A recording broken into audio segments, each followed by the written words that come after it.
What's up, fellow monsters of attitude? This is Godzilla Chain 1090, and the crew of Monsters of Attitude is here with you today. Today, we're here to talk about the evil three-headed bastard himself, King Ghidorah, from the incredible film Ghidorah the Three-Headed Monster. Before we get started, how you doing today, fellas? Eric, you go first. How you doing, brother? I'm doing good, man. I'm doing good. I'm excited. This is a long time coming. Obviously, the 60th anniversary of Ghidorah the Three-Headed Monster, and probably the fiercest foe for Godzilla overall. But we will get into that. And yeah, just happy and excited to discuss this movie with you guys. Of course. And of course, the man married to these crazy giant monsters, Mr. Joe Myers. How you doing, Joe? You're sick. Fantastic. I'm perfect. I'm blessed by the best, by the big man upstairs. Doing great. Excited to talk about my favorite Showa film with my favorite Godzilla villain. I don't know if you guys can hear, but Onyx is excited too. He's yeah, I'm excited. Love it. Can't wait. And of course, the man that's last name Breast but lives kind of East Coast ish, South East Coast, whatever. Samson West, how you doing tonight, Samson? I am doing better than ever and ready to talk about this big bad three-headed SOB. And of course, we got the Don, him himself, Jordan O'Donnell. How you doing tonight, Jordan?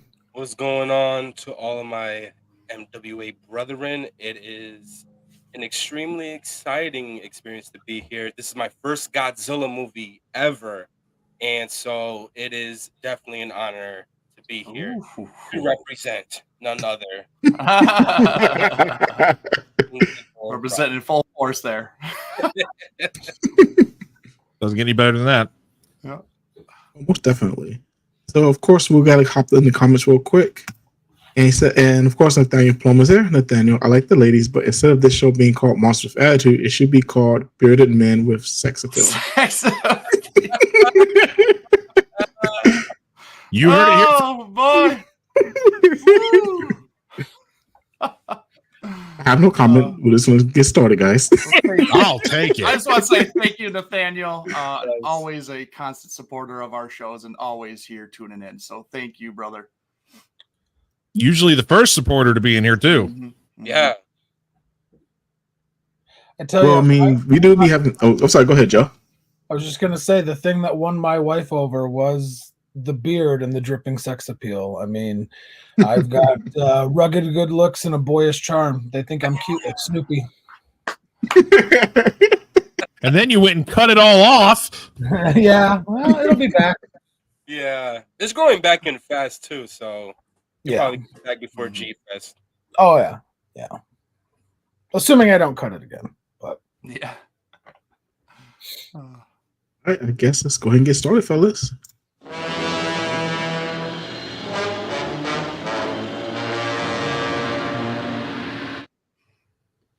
Of course, what were y'all's first overall impression on this movie? Eric, you can go ahead and go first. Oh boy, this is a trip down memory lane, honestly.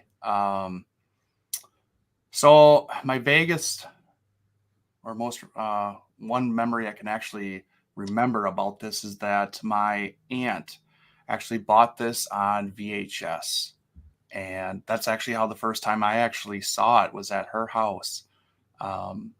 And I had the old VHS cover. I think Godzilla was on the side, and it had Ghidorah and like Mothra kind of coming up, and Rodan in the background, like the old vintage kind of cover and stuff like that. And I don't know, like I loved it, but I wasn't like, holy crap about it and stuff like that. But it was one of the movies that I watched repeatedly when I was younger, just because that was kind of one of the first ones that I actually ever had access to, regardless to, a couple of the other ones like Return of Godzilla and Mothra versus Godzilla 64. Those were my first two. This was kind of one of the earlier ones that I kind of was exposed to. So I watched a lot of it. And I liked it, but I wasn't like, falling head over heels for it and stuff like that. I didn't really get to really loving it and appreciating it until I got older, honestly. And I think that goes with a lot of these films now that like my rankings have been changing and the movies have been shifting for my popularity for what I like, what I don't like anymore. And maybe it's just because age and my tastes are changing and stuff like that. But man, every time I watch this movie, it's kind of creeping up on my my list every time I do it because it's a lot of fun. It really is just a lot going on and everything. And um, it's a lot of fun. So That's a good way to word it, because I actually just watched this before we got on, a little bit earlier today, and yeah, it's definitely a fun film, most definitely. yeah. Joe, what about you? I love it. Like I said in the intro, it's my favorite. I think it's my favorite show of film. And it has my favorite Godzilla villain, so Ghidorah. That's that gives it some major boosts. I can't remember exactly the first time I saw it. Had to have been sometime in the 90s, probably early 90s, mid 90s, I would say. I don't think it was one of the first Godzilla films I've ever seen. Just because I've told the story before where I live kind of out in Bufu, and there was only one Blockbuster by me, and they only had like 5 Godzilla movies, and Ghidorah wasn't one of them, but Monster Zero was. So I'd seen Monster Zero, and I kind of always knew that there was something that came before it, but I don't remember exactly when it was that I saw it, but I know I enjoyed it, and it's got to be probably one of, if not the most watched, not just Showa films for me, but maybe even overall Godzilla films for me. So first impressions had to have been high, considering I still think so highly of it after all these years. So, What about you? Me or Jordan? I'm sorry, which one? Me? Samson, what about Okay, I didn't you? Daydreaming. No, I wasn't. I just didn't hear your audio. Anyway, I think we all kind of have the same story. I kind of don't remember exactly. It wasn't. I kind of share the same one with Joe. It wasn't my first. One of my first movies growing up. I didn't have great access. Blockbuster didn't have a ton of Godzilla films. We had this local Athens joint called Vision Video that had some Godzilla stuff, but I think it wasn't until like my teens that I got a hold of this DVD set that includes several of the films, which one of them being Ghidorah the Three-Headed Monster. And it has both copies, the Japanese and English version. And it was really great to be able to watch both because they are actually different films. There's scenes in the Japanese one that aren't in the English. They just cut it out completely. They almost make it a different film. But overall, it's always been a favorite of mine because I like the wacky stuff. I say that almost every time I'm on here. I like the wacky Godzilla, the hero Godzilla, and the fact that this is an all-out monster brawl makes it even more fun. There's lots of monster action. It kind of keeps going with Godzilla fighting Rodan throughout, and eventually they all team up together when Mothra shows up and beat up the big baddie at the end. So, yeah, I've always really enjoyed it. And putting together the slideshow for us, going through all the movie, watching clips and watching it over again, basically, I'm adding it higher on my list than it used to be because I haven't seen it in a while, and there's a lot more that I love about it now that I watched it again. And I mean, honestly, it's probably been years since I've seen it from start to finish. So I give it a big A+. I might have to add it to my top 10, honestly. Ooh. Okay. What about you, Jordan? What was your first impressions? Oh man. Oh my God. So growing up, and I'm pretty sure I could speak on behalf of you guys as well as most of the majority of our community. The thing that I was so drawn to were animals and dinosaurs. So I to this day, my favorite animal is an elephant. And but as for dinosaurs, I never had a favorite dinosaur. It was always hard to pick because they were all so freaking I always say that, at the age of 2, it was probably the year that prepared me for the rest of my life. Because at 2 years old, my first ever friend that I've made up until I was 21 years old was an elephant. Her name was Karen. She passed away. That's the story that's the story for a whole nother day. But as for dinosaurs, I still never, found a specific dinosaur that drew my attention.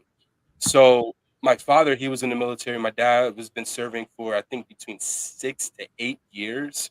So when he would be back home, I didn't have a lot of memories with my dad because he was always out in the field. But in this specific time frame when he came, we're at my grandparents' living room, and my father, he was just flipping through the channels, and I'm literally in the middle of it, sitting down, crisscross applesauce, and just well, we're just hanging out with my father. And so the channel that he just so happens to stop on is just playing commercials. My dad went out to take a bathroom break, and I'm still watching it, not paying too much attention to it. And all of a sudden, I hear Godzilla's roar, and it's the scene where he's coming down from the hill of Mount Fuji to finally aid Ghidorah. And when I looked at that, I was just like, and the rest was history. Ironic enough, it was that entire day was a Godzilla marathon. And Oh wow. my dad came back from the bathroom. He was like, Damn. "Yo, this Godzilla," and I'm like, "Poppy, what did you say?" And he's like, "That's Godzilla. Godzilla, the calipers, Mothra, the giant, pterodactyl thing. That's Rodan, and then the three-headed monster. You just see that they're fighting is King Ghidorah. He's the villain." And from the rest was history. All right. From at that moment, I would always say, "Oh, my favorite dinosaur is Godzilla." So that was the first movie that I was introduced to within our fandom. And obviously it followed me ever since. It is definitely up there with my top 10 Godzilla movies. But yeah, that was my overall first impression when I had first seen this specific movie. Right on. I always love hearing those first time stories. Like, this is how I got into the fandom. This is where it got started. I have a exact mental, just, it's right there, a mental picture of how it got started for me. That's so cool. Yeah, man, I appreciate that. And it's like with every movie that came out, or my dad's vague memory of him growing up. Listen, my dad, he's one of the most humble individuals you could ever come across. He was born and raised growing up in the projects and stuff like that. So despite that little hood background, my dad was extremely cultured. So he would always tell me that his dad would go out of his way to try to hack the TV system so that he would be able to have networks and channels from outside of the region, and that's how he got into Godzilla. So he would always recall specific movies but not remember the exact monsters. So growing up as a kid, I made it my lifetime goal to find these specific movies so I could be able to identify it with him.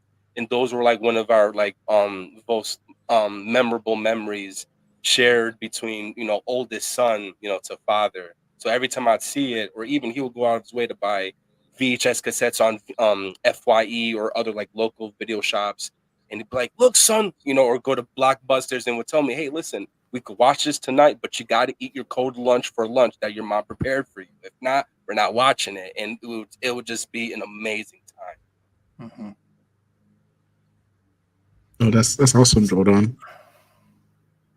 Trying to remember my first time watching it. I know it definitely wasn't one of my first Godzilla films. It was way back there, honestly. 'Cause of course I saw Monster Zero first, because Monster Zero was something that always came on all the time. Yeah. I believe I saw Ghidorah the Three-Headed Monster, I think on one of the AMC marathons back in the day, I think. I can't then I did like it the first time I saw it, and actually I used to like it more than Monster Zero even. But the older I've gotten, I do like Monster Zero more now, because I do appreciate the story a little bit better. But it's a really fun film, and I definitely enjoyed watching upon my first viewing for sure. It's I guess funny. Before we move on, like I just want to add, like honestly, a lot of these movies I don't remember the first time I ever watched them. Honestly, like it's all so blended, that I've maybe because I've watched them so many times that I can't even like pick out like that one time that I actually watched it for the first time. But I will say, especially for the Showa films, and crucify me all you want, but honestly, the English dubbed versions are the best versions of these movies by far, because that's what I grew up on. Yes. I can literally like say it line for line. You can hear a certain sound, and you're like, "Oh, okay, I know exactly what part of the movie it's in." And just those added extra sound effects and music and scenes and whatever. Like, to me, I think they're better. They're better and superior in every way. Crucify me all you want. I don't really care. Those purists were the Japanese. I love the Japanese also, but like honestly, the English dubs were and are still superior, and I love them because there's so much nostalgia for me.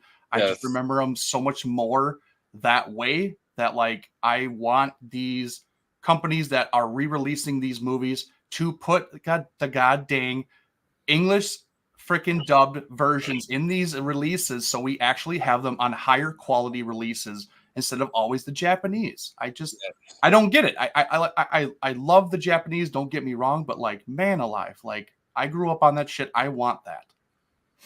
And they were so and expressive. It was just hilarious. It just added more like excitement to the movie too. Yeah. I mean, come on, who can't not like, oh, Godzilla, what's in language? I mean, that's just fun. That's it's classic, it's fun. It's better than whatever they say in Japanese. And yeah, it's like this set that I have, it's great that I have all of these certain ones. What is it? It's the classic media. Godzilla. Yeah, it's original Godzilla, Raids Again, Mothra, Ghidorah, Monster Zero, Godzilla's Revenge, and Terror of Mechagodzilla. It's great to have that, but I mean, you got 720 HD, which it doesn't stand up to par with what we got nowadays, especially with the Blu-ray sets and now these new 4K releases that are coming out, but they're Japanese only with no subtitles, which that stinks even more. And the unfortunate thing, like I mentioned earlier, is that Ghidorah is it's a separate edit than the standard film. So we're going to be hard pressed to get a higher quality English dub of it because of that. I'm certain, because they're like, Japan's probably like, we're going to put out the original Japanese version in the highest quality we can. And I mean, they have done said thing. But I agree. I love the English dubs because they're you can turn your brain off. You don't have to be paying attention to the screen the entire time. And you can listen to it and do other activities. And you also don't have to look down away from the action on the screen to read the subtitles from time to time, because that does kind of take away from the film sometimes, is having to like look down, quickly read, and get back to the action and look at the faces and the expressions on the characters in the film. Yeah, and honestly, if it wasn't for the English dubs, like when I bought the 4K release of Ghidorah the Three-Headed Monster, I wouldn't know exactly what's going on. But because it's ingrained in my head and I've watched that movie so many times, I know exactly what's going on, where I don't need anything. I don't need subtitles. I don't need nothing. I literally just watched that movie actually just recently, and I was like, oh, I know exactly what's going on. I know exactly what they're saying and what they're talking about, because I'm playing it in my head, the English version, while I'm watching it in the highest quality possible. And it's beautiful. It really is. But it's like, man, this would just be killer if it had the English dub to it. Yes. No, yeah, I have to agree, because I think today was the first time I watched the English dub in, God, at least a year. I forgot like how much better the English dub was than the Japanese dub, because of course when we're watching Pluto, I mean, that's all they had give us is the Japanese dub for 90% of the movies, I think.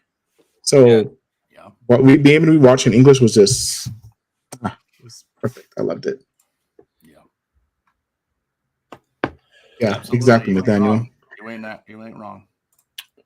I'll say this is a hot take too, Eric. I actually don't enjoy watching these films with subtitles, because I don't when I come home from work, or come home from a long day of just life or whatever, and I want to enjoy a movie. Like, sometimes I don't want to read. I read all day at work, and if I'm behind a computer at work or whatever it is I'm doing, I just, sometimes I don't have the mental capacity to sit there and just and read again for another hour and a half, and sometimes that actually hinders why I don't watch these movies more sometimes. Mostly because all my films are up here in my office, and I'm too lazy to walk upstairs. It's so true, though. Yeah. It's so true. Like I'll turn on. That's why you got to keep it close, man. Right there, just right there. That's why I turn on Max or Pluto or whatever. Tubi, And Amazon. yeah, I'll do that, and they're unfortunately subtitled too, for the most part. Most of them are because they're from the Criterion Collection. Yeah. Mhm. But I don't know. It's just I just want the dubs. I mean, I know some of the dubs suck, and I know some people hate them and blah blah blah blah.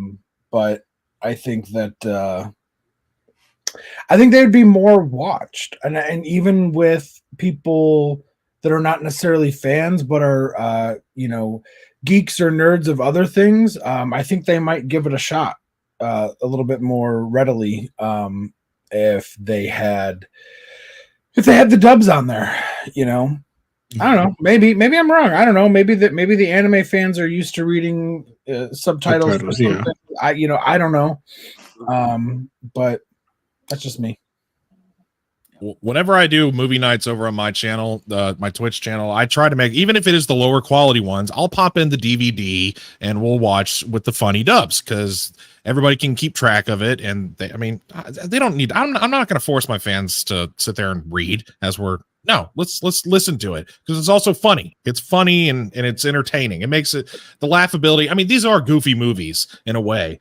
There's a serious aspect of it because of the art of suitmation and everything, and the explosions and miniatures, but all in all, the dubs make them fun and funny and entertaining. That's why we love them so much. That's why I think the Showa era sticks out so much for me, because of my goofy love and attitude.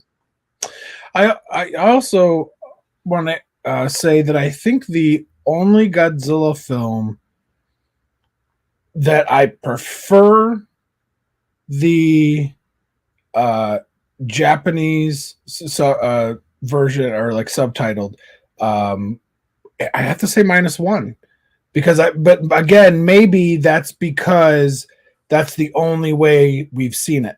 You know what I mean? I was about to say, it's all we got. Yeah. So to me, like, I can't picture a dubbed -1 and enjoying it the same way. I don't know. That's just off the top of my head. Hopefully they can respectably dub it so that it doesn't downgrade the quality of the film, because if the dubbing's bad, it's going to make the movie it'll make it dumb, because it's a serious ass movie. So it needs to have serious tones, and the dub artists need to actually perform. They actually need to be good voice actors for this dub, if it ever happens. Well, as long as they don't do the Malaysian dubs, I think we'll be good. Ooh. You ready to go to the next question? No, one more. I just want to say, add on to Isaiah's comment where he does love subtitles, but he does prefer the both options. Now, I will say it is good to know what exactly they're saying in Japanese, because when they are dubbed, they don't dub it exactly. They will change the words, they will change the sentences, or like I said, they add stuff and everything. So sometimes you learn about stuff that you actually didn't know if you only stuck to the English dubs for subtitles, honestly. And that's actually happened to me since Pluto's come on and everything, where I watch a lot of the Japanese subtitles and everything. Like, there's a lot of the stuff where I didn't exactly know what they were actually saying, because I stuck with the English all the time. So it is kind of nice to really know exactly what they're saying, and what they actually changed for the dub. Banana oil.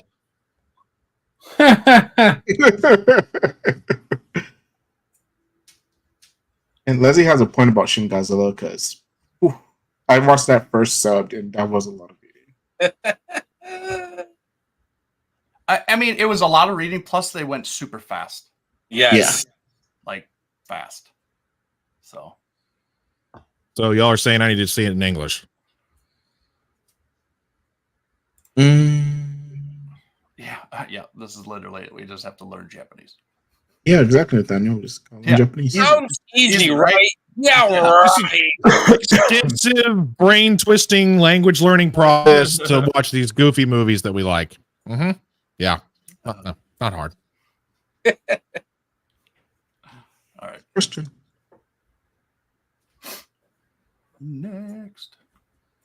I think you have to press play. I don't. Why are you pointing to the sky? To say I come from the planet that you call Mars. We're here from Mars.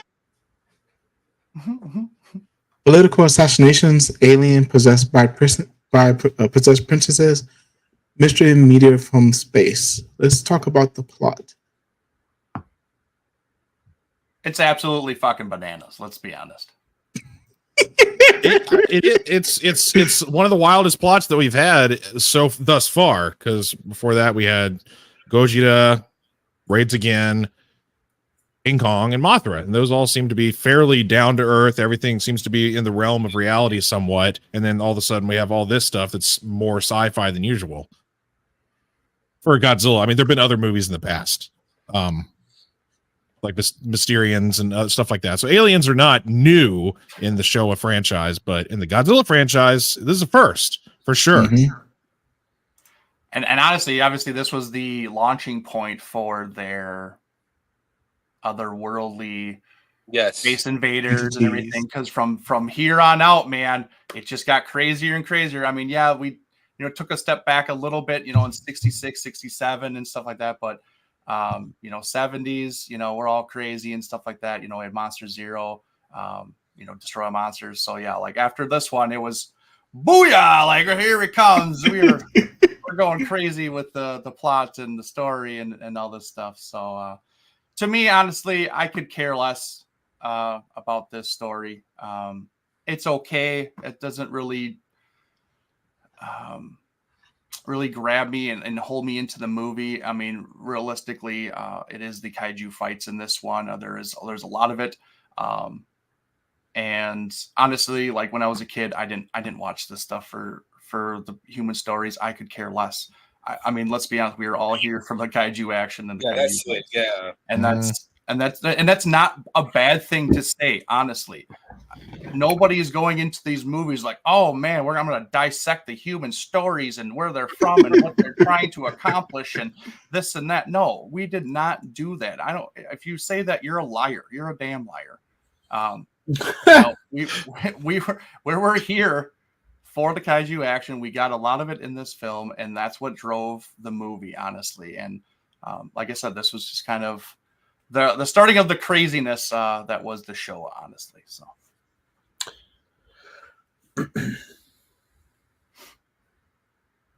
What about you, Joe? Yeah, I gotta say quickly, Eric, you're throwing shade like a motherfucker today, and I'm loving it. Absolutely fucking loving it.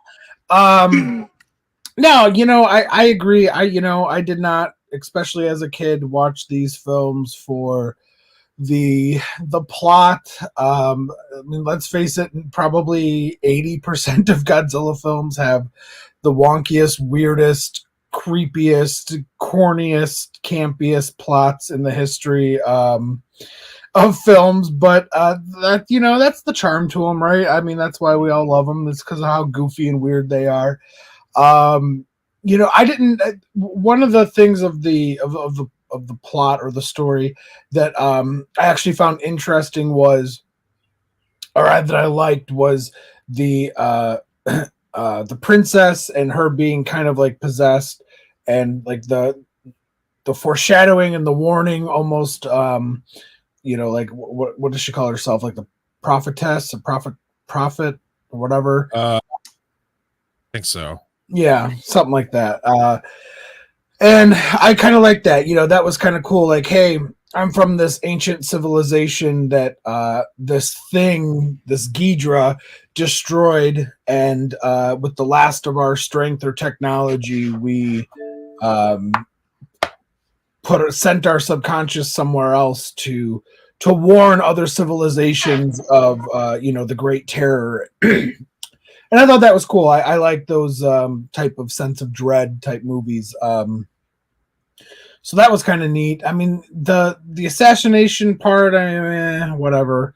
I guess they had to have some human drama or stakes, but yeah, it's fucking bananas, like you said, Eric. It's bananas, that's for sure.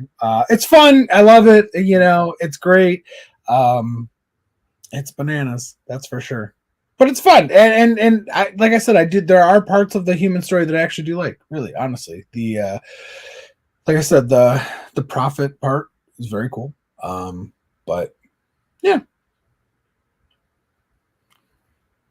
it is. The story is all over the place. Like that's why I titled it the way that I did.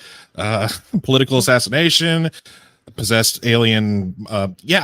But people that are much smarter than me could probably dissect it better. During the time in the 60s, the whole like political assassination thing kind of might have been a big deal because of the way things were between US and Japan and the Soviets and all that stuff. Because what was said in the beginning was the police that has to like guard her, he has to be the bodyguard, that she is going to be the successor when the father dies. Her father, when he passes on, she'll be the successor. And if she's assassinated, the country could go a different way. So they're hinting at the fact that they're trying to make sure that things don't go downhill in a way they don't want it to. So again, much smarter people than I could probably dissect the political analogies in this film, but they are there. They're there, and they might be more present in the Japanese version when you really read the subtitles and stuff.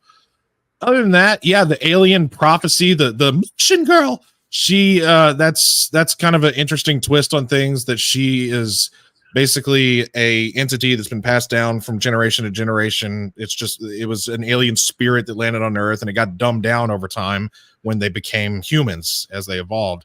But it's awesome that still kind of sticks. So it's like, is she actually possessed, or was her subconscious unlocked in a weird way? Like the alien subconscious that dwells inside all of us. There's a lot going on. Again, bananas. Joe, you said it perfectly. The plot is bananas. And then, of course, if you haven't seen the film before, the mystery of the meteorite, which there's no spoilers here anymore. Are you kidding me? This giant magnetic meteor, and it's just distorting things, and these scientists are trying to study it. And the Mothra fairies and their return, and protecting the princess, and just, yeah, again, political assassination, alien possession, magnetic rocks, and little fairies protecting the whole world from the three-headed beast that will destroy us all. Mm-hmm. So Leslie makes a good point here, because I'm pretty sure some of those people who are at the volcano was probably on that cruise ship. That's all I'm going to say about that. Go on. Well, go ahead, Drew. No, what was going to say, Eric? Go ahead. Yeah, I'm not gonna say that they were on the ship, that they were in the volcano. I was just gonna say, like, obviously she predicted it.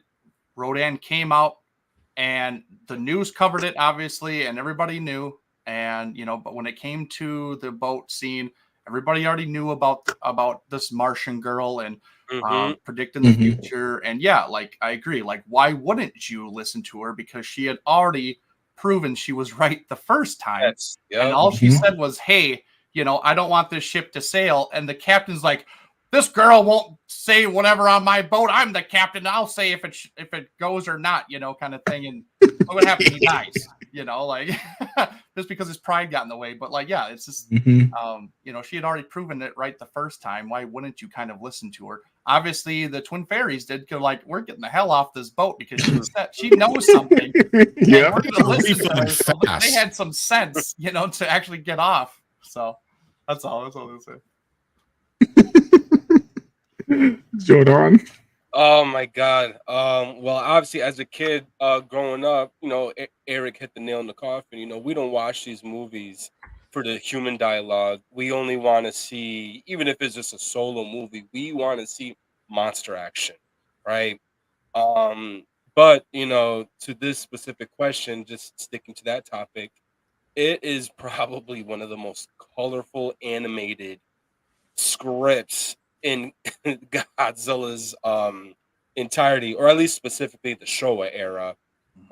You have so many colorful characters in this that is just you can nitpick a specific character and it will turn out to be your favorite. You literally had a police officer. You had a news reporter, a scientist, a princess who got invaded and now is a freaking alien. It's so left field. Anybody expect Assassins. yes, yeah, it's like you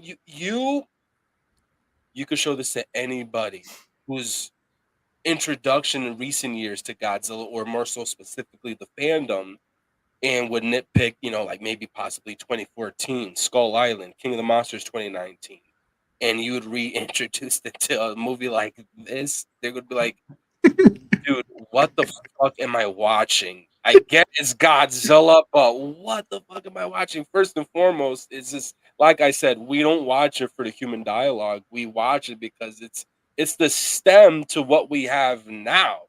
And especially King of the Monsters in 2019. I mean, look at the main focal kaiju that we had there are the same ones that we ended up having in 64's Ghidorah the three-headed monster.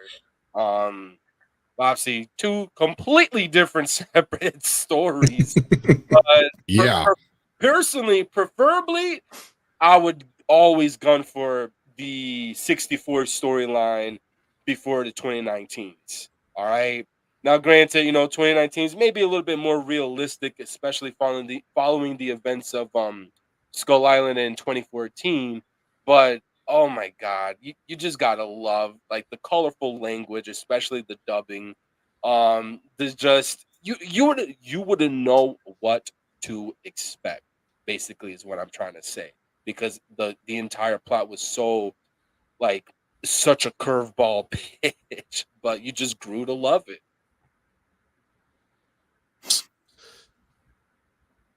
I mean, Yeah, this but is then she not lost wrong. her abilities after the bullet grazed her head, so it's not like Hire it would the come in Martian, maybe.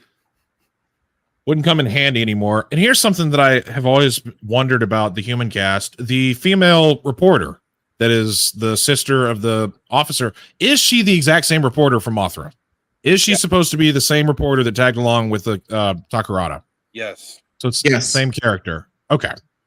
I don't remember seeing an actual confirmation like where they referenced that, oh yeah, back when I did blah blah blah with Mothra when she showed up, the thing. Okay, good to know. I mean, she obviously knew the fairies, so I'm just saying. Yeah. But Yeah, that's true. I mean, like y'all kind of mentioned, story is kind of the plot's bananas. There's like so much going on, it's ridiculous, and like most y'all said as well. I didn't really watch this as a kid, looking at the story, and now that I'm older, like I said, again, it is crazy, but it's still enjoyable. I still like it. I have no complaints about it. There's not really anything I would change about it. It kind of fits the story the way it's supposed to, so I have no complaints about the plot.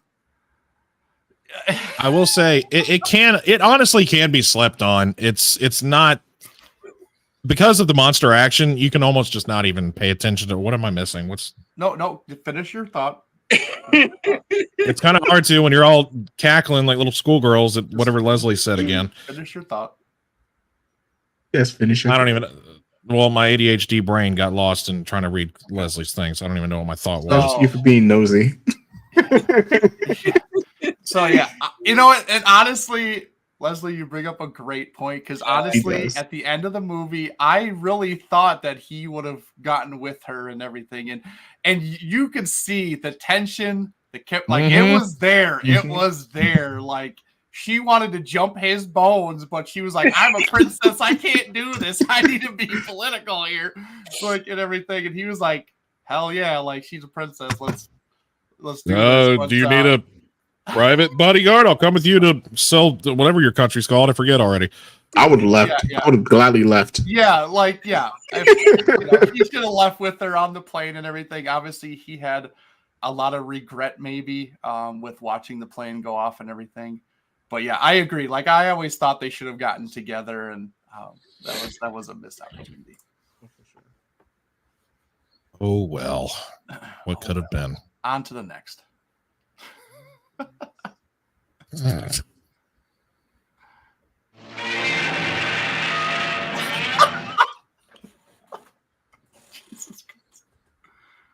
It is a good introduction to the Showa era for newer fans. Ooh, that's a good one. I'll go first on this one actually. I don't know because this movie is so weird and zany. Like bringing in MonsterVerse fans to watch this film, that might do a few things to them. It might short circuit on the weirdness that's with this movie. Like, that's honestly how I feel like they'll go about it. I'm honestly scared of show Selena this movie, to be honest. Okay, so do it as in that the MonsterVerse was never made. Think of it as that. Think of it as if it was just a Showa era or what we've gotten so far besides the American stuff. Would you introduce somebody, it's a newer fan, to this movie? Well, at that point, yes, because I mean it's definitely not crazy than fucking Final Wars, so you can definitely get away with showing them this film, and if we only have up to the millennial era and everything. But again, we have to look at it as the MonsterVerse as well. Like, okay, let's put it this way: 10 years ago, we probably could have shown anyone this film; they would have been fine with it. Yeah. But now we may have some people that might turn their noses up to it. Yeah, unfortunately. I think. Do you got your thought, Eric? You lucky you have your thought together. honestly, I'm going to disagree. Just for the fact that if nobody came into this film not knowing about Mothra or Rodan standalone films, or even Godzilla standalone film, I don't think it would be a good launching point. And maybe that could go on too with maybe their age and who you're actually showing this to. If it's maybe an older person, okay, maybe they would probably, connect some dots and everything. But like, you really kind of want to get that backstory with these creatures and know exactly where they're coming from. And, who the hell is this flying pteranodon, and who's this poop looking little Mothra larva that's rolling around, and everything. And or Godzilla's, backstory. If they've never heard of Godzilla or seen a Godzilla film, like, throw that in there, like getting that backstory to the three of them at least. And then obviously this is Ghidorah's intro into the franchise. Like, I don't, it's fun. Like I said, it's a fun movie for like the kaiju action. It's great to maybe for a kid to get them in there and stuff like that. They're not going to understand the human aspect, but man, they're going to enjoy the kaiju fighting in this film, with Godzilla and Rodan fighting for a while. And then it's the battle royal at the end and stuff like that. And everybody kind of get their licks on Ghidorah and stuff like that. So I could see that, but maybe a little bit older. I don't think so. I think getting that backstory with them is kind of essential to introducing them into this, because it also explains, how, maybe how important these characters are and where they're coming from, because obviously they all kind of had their own movies before. So Toho obviously made them a big deal and stuff like that. And they're like, hey, like, we're going to put them all together to fight this big terror. So yeah, I would say no. All right, I'm very interested in Joe, your answer and Jordan's, because this is like what y'all's first film. So Joe, you go first. How do you feel about this question? Yeah, I think it's actually a great introduction. I think that it's one of the best of the Showa, especially probably for sure of the 60s. But also I think it's important too because it has 4 of the Toho Big 5 in it. With Godzilla, Mothra, Rodan, and Ghidorah, the most reoccurring monsters in all the Godzilla franchise. You can kind of see where and where where it kind of started, I guess you could say. And I think it's a good. I think it's fun. I think the action is good. The effects aren't bad, and I mean we talked about it earlier that the the humans are a little corny. That stuff is a little corny, but yeah, I think this would be a good. I don't know if it would be the number one introduction I would do for a Showa film, but I would throw it in there for sure. I would say top tier for sure. Ones that I would show. It wouldn't be middle or bottom like a All Monsters Attack or something like that. And also, and this is something I'm gonna touch on later. This is also a very unique film and special film, not just in Godzilla history, but in film history, because it's one of the first team up films ever. Where you had a Godzilla standalone film, a Mothra standalone film, a Rodan standalone film. And while they didn't necessarily have the idea of Ghidorah going into it, but in a way, they all did lead into this Ghidorah trilogy, as I call it, starting with Ghidorah the Three-Headed Monster, followed by Monster Zero, and then finally culminating in Destroy All Monsters in a way. So yeah, I think I would say probably top 3 of the Showa films I would show. Maybe right behind Mechagodzilla and I approve that. maybe Terror. But yeah.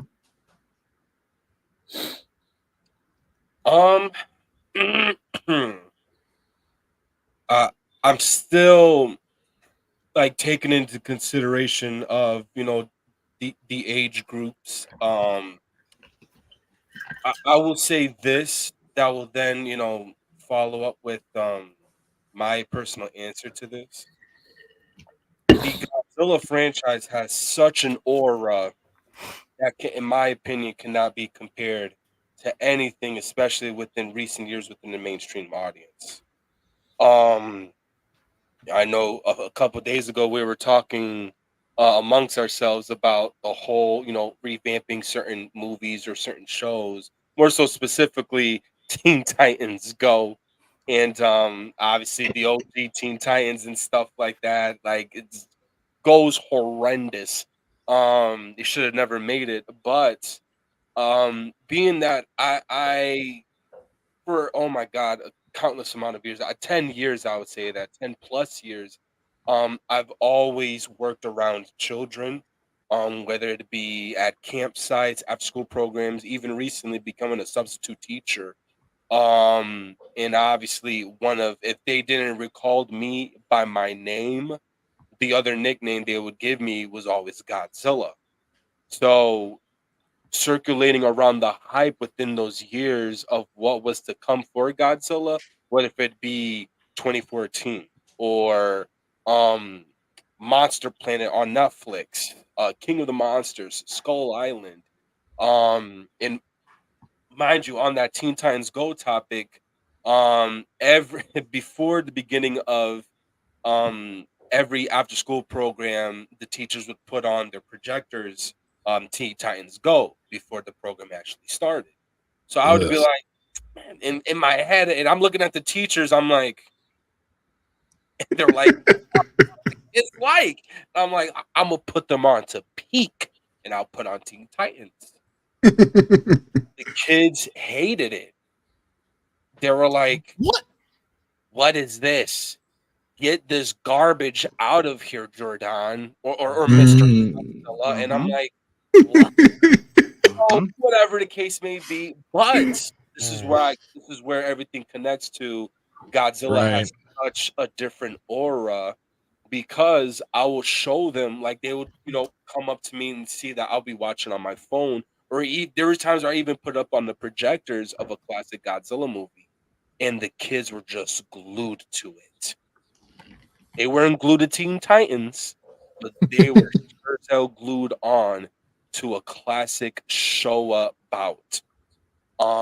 Even like looking at the newer Godzilla properties that would come out with, again, those specific time frames, they would always ask me or do it themselves to find where can I watch these classic Godzilla movies? Because what if there's certain, topics being brought in here that I would want to see of its original origins, right? And they were always tied so close to it. And then for us as adults, I feel like we naturally have that charm to want to go back and relive those classic movies. Like for instance, especially now recently with the fourth one coming out, the newer Planet of the Apes movies. It is so highly talked about, and a lot of people say out of every revamped classic movie or show that we've had, the successor, in our opinions, are that of the more recent Planet of the Apes movies. Oh, those are so good. So, and mind you, like those were and I always knew what Planet of the Apes was. It just never drew my attention like that up until watching the Caesar trilogies. And so I would, it again, naturally as an adult, I would go back and just try to understand the lore to try to connect certain dots or Easter eggs in those trilogies that I'm like, oh my God, why didn't I pique any interest in these movies? Because they were so freaking fantastic. Granted, they're bad ones, but you overlook how good they are, and just the pure excitement of it, of just now knowing the history of it and stuff like that, and being also able to say I watched all of them. So I think it really does specifically depend on the I guess the individual in and of itself, but being the experiences that I've had, again, working with children, even bumping into a few adults and stuff like that. Like for instance, when I went to GXK, the new Empire, I went with a few of my family friends, and one of them bought their best friend, and that was their first exposure to a kaiju movie. They did not watch GVK, King of the Monsters, Skull Island, none of that. So then the next day when he went home, and he's about to graduate freaking high school, he went back home and went on Max and watched all the Godzilla and Kong movies that were available, obviously. But I think overall I would definitely introduce them to it. My baby cousin, who I always address as my baby Godzilla, um, oh my God, he's about to be 10 next year. But that's all he grew up with was Godzilla with me. So when he would go to the movie theaters and watch the newer movies, he'd be able to pinpoint every character that even my aunt would be like, "Damn, motherfucker, you know your shit," But it's just it's what he circulated around, and it piqued his interest. Even when he came back after watching, excuse me, when he came back watching GVK, he came over to my house the next day, and he was bugging my aunt. Mommy, I need to go see Jordan. I need to go see Jordan. I need to tell him about the movie. And then he was like, "Put on King Kong versus Godzilla for me." But again, that's what I'm trying to get at. Is just like, if it is that drawn into the younger audience, even the older audiences, it would definitely pique interest to want to go back and revisit those classic movies. But I know I've been blabbling on a lot, but I would say yes, I would definitely show them this, especially because it's a long storyline, and everything else after that is just like pretty more understandable afterwards. But regardless, yeah, I'll definitely show them that movie. After hearing what all of y'all said, I've collected my thoughts so that I can make it quick. I would say it depends on the so feeding off of both Joe, all of y'all, Joe, Jordan, it depends on the audience. For the younger generation, I would say yes, it is a fine film to introduce them to because it has a lot of kaiju action, and that's what we want. We all have been discussing it, that the human story doesn't really matter that much, and the reoccurring kaiju action is there in this film. It'll keep your attention because it keeps happening. Mm-hmm. And as far as the older audiences go, I think they could have a greater appreciation for it, especially if they've seen the newer one, the 2019 film, because then you can say, hey, this is what it falls back to. This is where this comes from. It came from this. This was the first time that we've had this crossover back in 1964. And now we're having them revamped in this film. Yes. So I think it kind of depends on your audience. Kids, yeah. Adults, sure, but also maybe not. They might find it to be a little too ridiculous if you just dive straight and be like, hey, look at this fun film. They're like, that was really goofy and stupid and all over the place. It was too much. I have too much of a serious attitude to watch that. But yeah, I would say yes. I actually am guilty of not showing my nephew this one yet, but I definitely need to, because rewatching it recently, it's like, yeah, there's a lot of action going on in this film that could keep a kid's attention, and it's one of the greatest crossovers of all time. Joe, you were mentioning that, how it's this is the first time we're having all these solo films, Godzilla, Rodan, and Mothra, and they're collaborating together into this one to fight the greater evil Ghidorah after the buildup. Because what did you call it? Like a trilogy leading up to Ghidorah? Yeah, with Godzilla.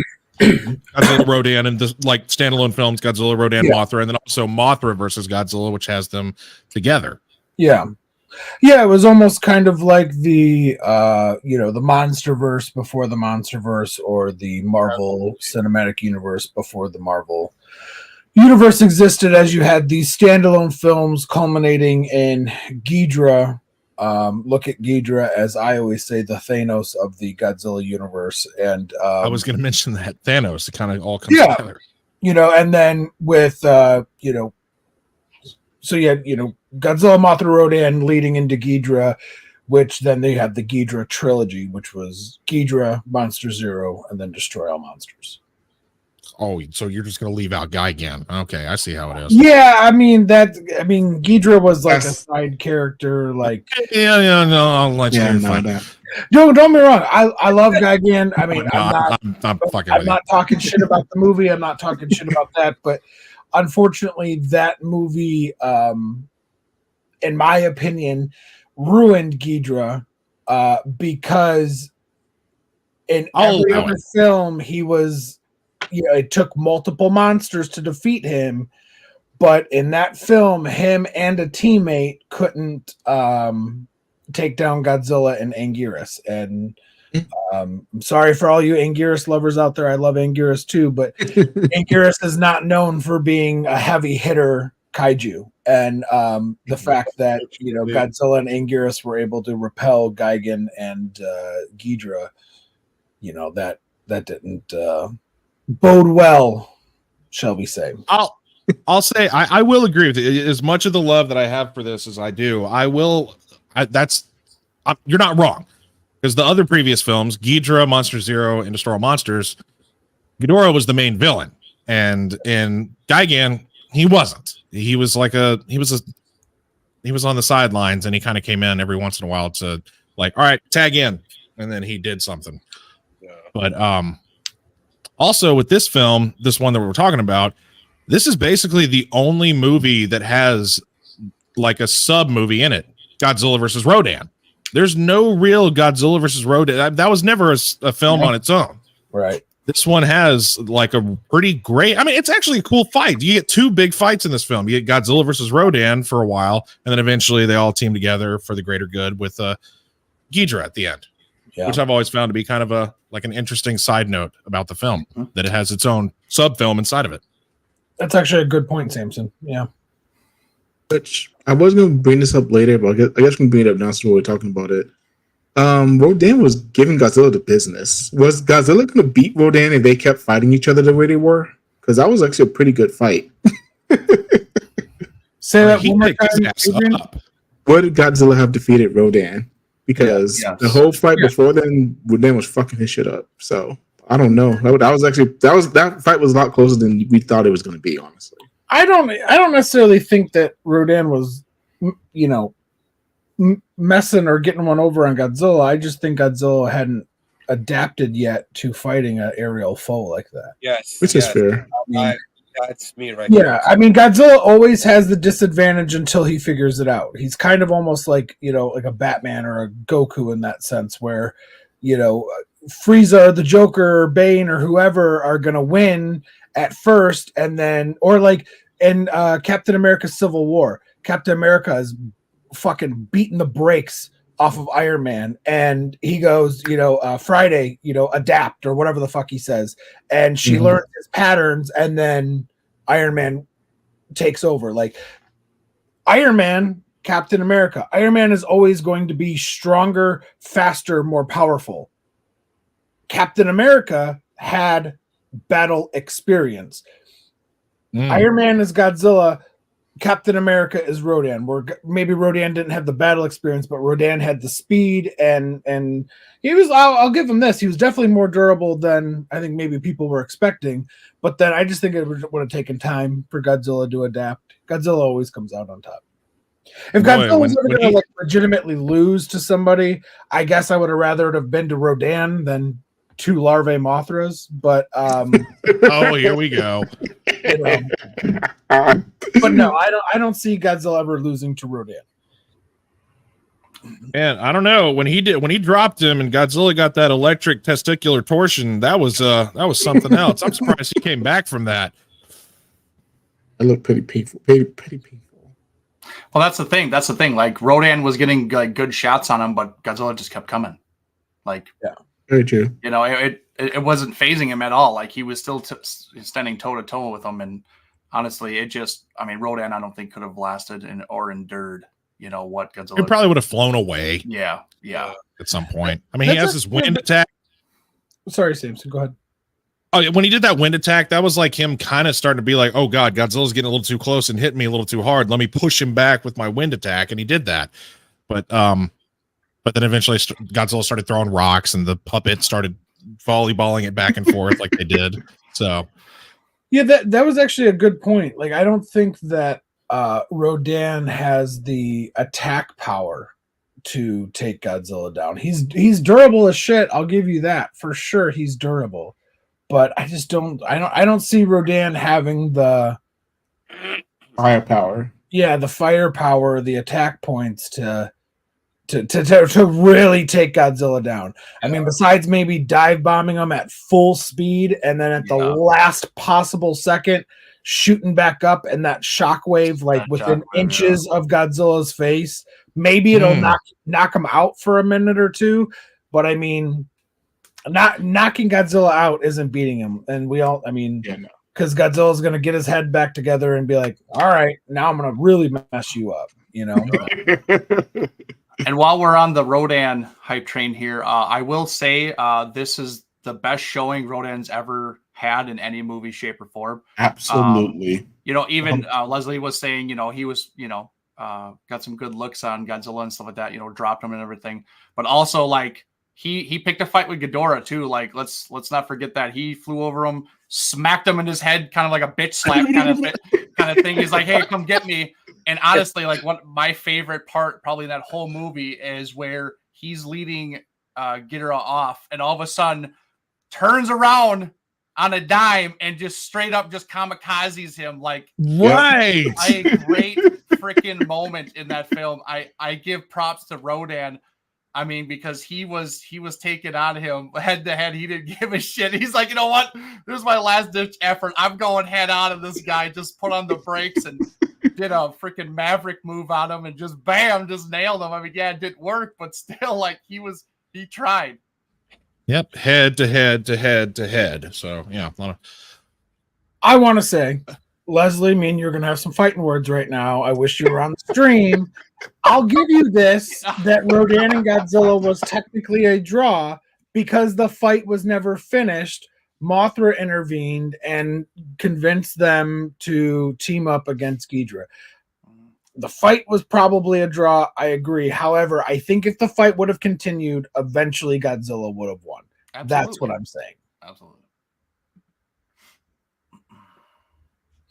That was a fun subtopic. Yeah. Yeah, I thought about that when I was watching the movie too, because again, I haven't seen this in like a year, and I was like, damn, this is actually a really good fight. Jesus.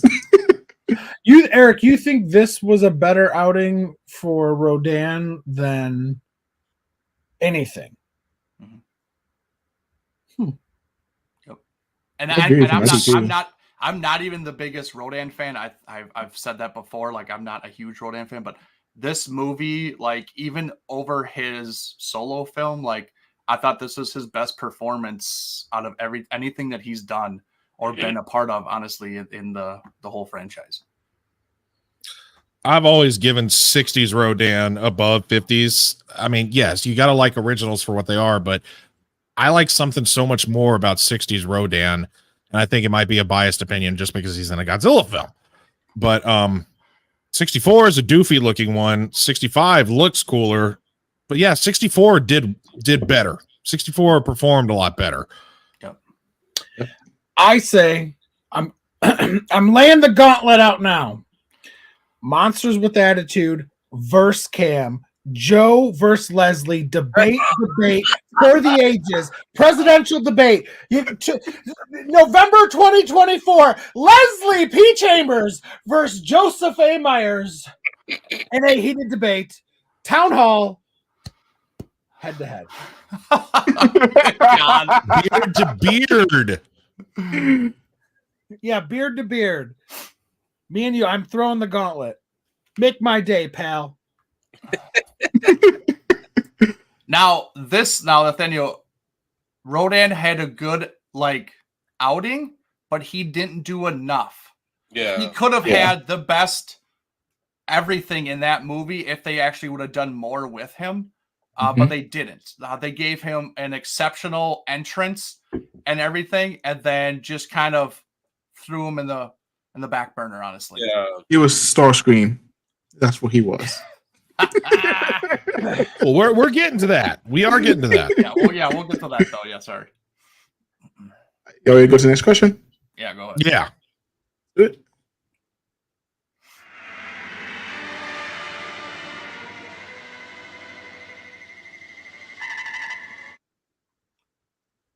Now, our boy King Ghidorah was Ghidorah's intro into the franchise, one of the best in the entire genre. Joe, this is your boy. You go first this time. I do think it was one of the best. Are we specifically just talking for all Ghidorahs, or are we talking all villains here? Villains. I think it's one of the best for sure. It kind of goes back to my previous answer where just that foreshadowing, the prophecy, this thing destroyed Venus / Mars. It's wiped out countless civilizations. You know, the King of Terror, the Great Destroyer, whatever. This thing is coming. Like just that subtle hype and its reveal from the meteorite, I think is great. I think it's really, really awesome. I think you'd be hard pressed to find something that had such a great build. I think there are very, very close contenders. I think Mechagodzilla's reveal is pretty cool.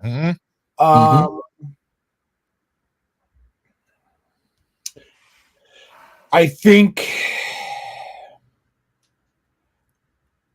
now, granted, this was spoiled, but I think Monster X's transformation into Kaiser Ghidorah, if you did not know that was coming, I think that would have been a kind of a cool surprise.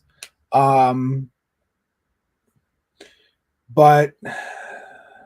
yeah, I think I do. I think that Ghidorah's introduction is probably 1A, Mechagodzilla 74 being 1B. The final form Destroyer, that's up there. I think that's pretty cool. But yeah, no, I do. I think that Ghidorah has yeah. You know what? Fuck yeah, I'm gonna say yes, it is. There it is. I was just waiting for it to finally come out of your mouth. Yeah, no, you know what? It is. It is. There's a lot of really cool other ones, but at the end of the day, Ghidorah is the best in my opinion. I think it's cool. Okay. Samson, what do you think? I'm going to try to go quick and say yes, wholeheartedly. I agree, because the whole mythology behind him, the fact that the Possessed Princess tells about like his past, like he's been a looming villain for years in space for other planets, that he has a history of being the destroyer and a huge threat. And the fact that he's one of the crazier designs, being the first time that we've seen something like this, because previous Godzilla villains were just another giant ankylosaur, and then a big ape, and then a big bug, and two big worms. And then we have this crazy no-armed, two-tailed, three-headed, golden, glorious giga thing come out, and just like it shoots lightning out of its damn mouth. What the fuck? That's a whole different level of crazy. And he just bursts into a ball of flame out of a meteorite. I mean, we didn't know like what to expect from that. So that's kind of also interesting that it's like, wait, is he like an entity in himself, kind of like the possession of the princess? Because how does he come from just like fire into organic matter? It's like, what is Ghidorah actually kind of like an there's a lot going on with him, and he's one of the most fascinating reoccurring kaiju in the Godzilla franchise for a good reason. That's why they keep bringing him back, because he's so fucking cool. So I want to, I love my big cybernetic chicken, but Ghidorah is he's still top tier Godzilla villain. Jordan? It is. Oh man, it's definitely one of the most memorable ones. Obviously we have gotten that specific appearance revamped in so many other properties. We got it in versus Gigan. We also got it in Zone Fighter. Correct me if I'm wrong, right? When he appears again in Zone Fighter? When he appears again. Yeah, got in Zone Fighter. Well, I mean, he was but in I mean, Zone Fighter, but he didn't do he the. didn't. He didn't. I thought he did. I can't remember. Y'all probably right. No, I watched that the one time last year. So, all right. So we obviously we had we revisited that in the PS4 Godzilla game. We even got it just now recently for when you play Giga Bash for the new Godzilla Nemesis DLC. Yep. Godzilla's appearance is just like how it was in Ghidorah the Three-Headed Monster. Do I think it's the best? Unfortunately, I think there's so many other great appearances, whether if it be I guess since we're talking about villains, in my opinion, the best one is personally still Mechagodzilla, revealing from the fake Godzilla skin. Even like besides the villains, it's easily overlooked by multiple of iconic Godzilla first appearance in movies and stuff like that. Like nobody's gonna sit here and disagree. The top 5 Godzilla appearances is that shot of Godzilla behind the fucking buildings in terror of Mechagodzilla. Yes. That is. You saw that's my follow alert on Twitch. That's what pops up on screen, and then the iconic music. I use that because I love it. Yes. It is, but to Ghidorah, or this specific topic, it is an honorable one. It is one that it's a lot of people go back and follow up with, that they remember. Shit, there's even figurines of that. Multiple people have made a countless amount of art related to it, whether it be digitally or like physically hand drawn or painted. Is it the best? It's on my top 5, but not number 1. Like I said, I still personally think Godzilla has a better appearance. But yeah, that's basically it for me. Eric? No, it's not. That goes to Mechagodzilla. I think I even said this, or we talked about this in the Mechagodzilla anniversary stream, that Mechagodzilla's reveal is I think the top in the franchise. Honestly, King Ghidorah's up there, But they also had other good ones. Just thinking off the top of my head, like Biollante was a good one, special final form. Like you didn't see that coming. Her big, massive final form. I agree with Joe about Monster X, honestly, but I would go as actually when Monster X himself came down, because he literally was in the asteroid 2, comes down, blows up, this big crater, and all of a sudden you just see him just kind of come down real slow over Godzilla's shoulder, and we're like, damn, Dragon like, Ball Z shit, man. Yeah, exactly. So I mean, there's some great entrances. Ghidorah is one of them, probably top 5, but I think the best one has to go to Mechagodzilla by far. They had everybody fooled, as into making Godzilla look like the bad guy and everything, and then turns out that it was just a doppelganger, just a robotic Godzilla. And honestly, to me, and I will stand to this day, that was a big miss by GVK. And absolutely. them not doing the same thing as what Mechagodzilla 74 was, where it could have been a evil Godzilla rampaging and stuff like that. And then all of a sudden, it turns out that it's actually Mechagodzilla instead. That would have made a whole hell of a lot more sense, and it would have been a better film. But I digress. Mechagodzilla is my first, and Ghidorah is like top 5. So I don't remember if we discussed that during the Mechagodzilla show, but that would have been a great plot twist. That's literally what I thought the plot was. That's what I thought the plot was the whole time when I saw the first trailer. I was like, that's Mechagodzilla. That's why he's rampaging, and they're trying to smear Godzilla's name, and we didn't get that. And that's why I thought why Kong was fighting Godzilla, because maybe he knew or sensed that he wasn't the real one or something like that. Just my mind going and stuff like that. So. No, mine's too, Eric. Mine's too. Anybody got a DeLorean laying around somewhere? Fuck, we need to go back. Or that thing from versus Ghidorah, whatever. Where's M11? So before I give my answer, I did want to hit on Nathaniel's comment. He said that the 2019 was the best intro and best version of King Ghidorah. Ooh, I have some thoughts on that. Well, yeah, honestly. We're getting there. I purposely did not address that because I know we're getting to it. So. Yeah, we'll address that later. I have thoughts on that, but as far as this intro, it's definitely the best intro for King Ghidorah himself.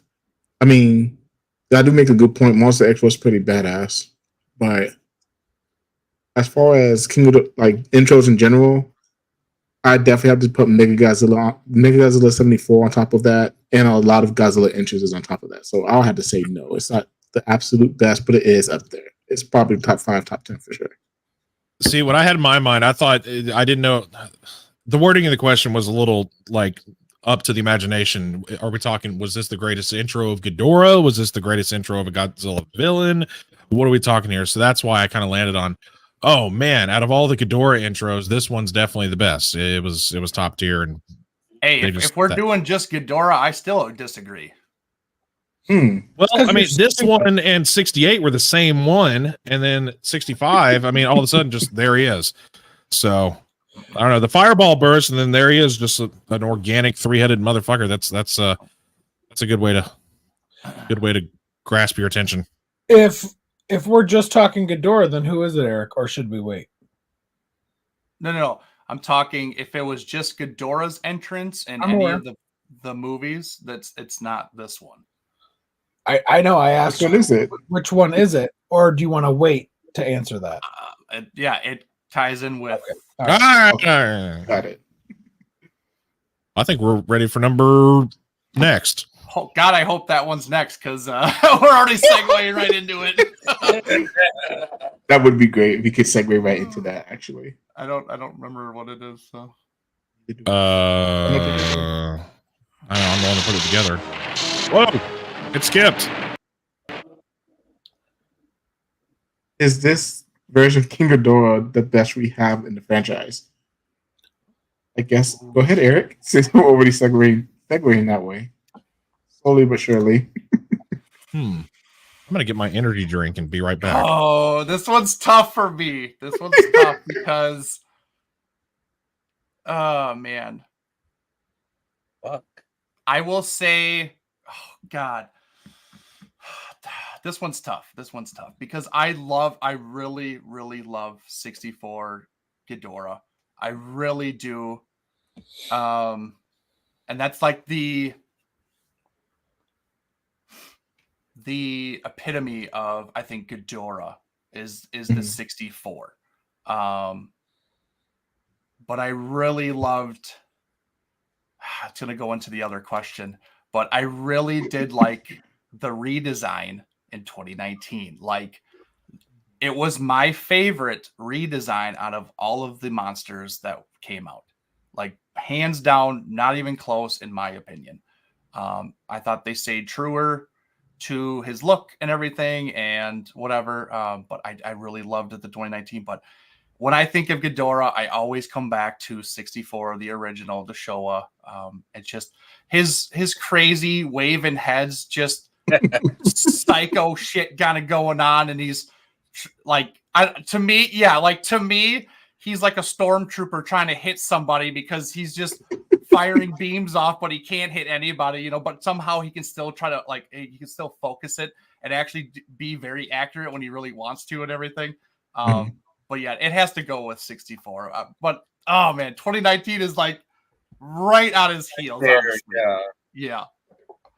Yeah, I'm not gonna lie. I'll go ahead and go next. I'm not gonna lie. Like, I'm honestly right there with you. I really loved the redesign for the 2019 Ghidorah, but like you said, 64 Ghidorah is King Ghidorah. Whenever I think of King Ghidorah, I think of this King Ghidorah. That's why that's the only version of King Ghidorah I have in my collection. I have the 64 because that's fucking King Ghidorah. Whenever I think of King Ghidorah, even though I do love the 91 design too, but 64 is still King Ghidorah. So you like 91, but even more than the MonsterVerse one? They're neck and neck for me, honestly. Ooh, okay. And Jordan, since Leslie's waiting to tear you to shreds, go ahead and give your answer, sir. Leslie, we meet again, my friend. My DMK brother. What he thinks I'm going to say, I'm actually not going to say it. I love Showa Ghidorah. It is King Ghidorah in my opinion. I'm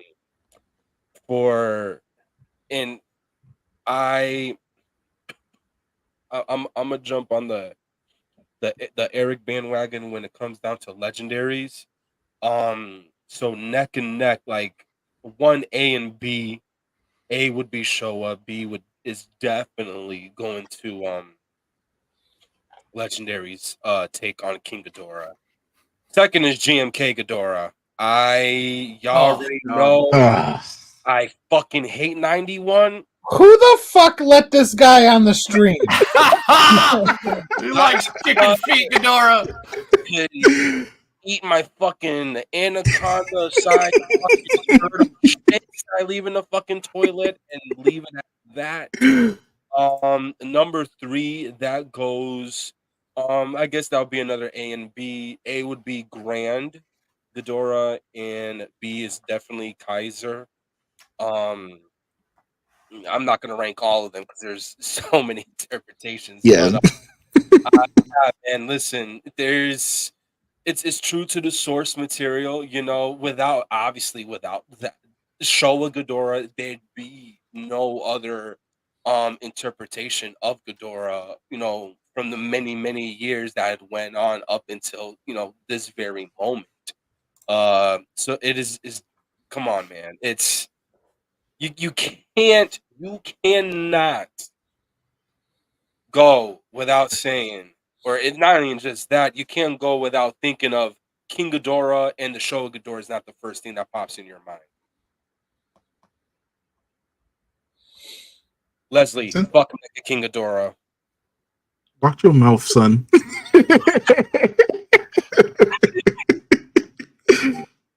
I'm sorry, I can't. I just can't get over it, man.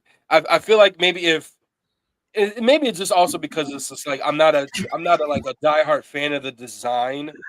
So maybe if it was like designed in the way that it was supposed to through the concept art, then maybe I would have, approved it a little bit more. Maybe it would even be like a much more higher rank for me, but absolutely not.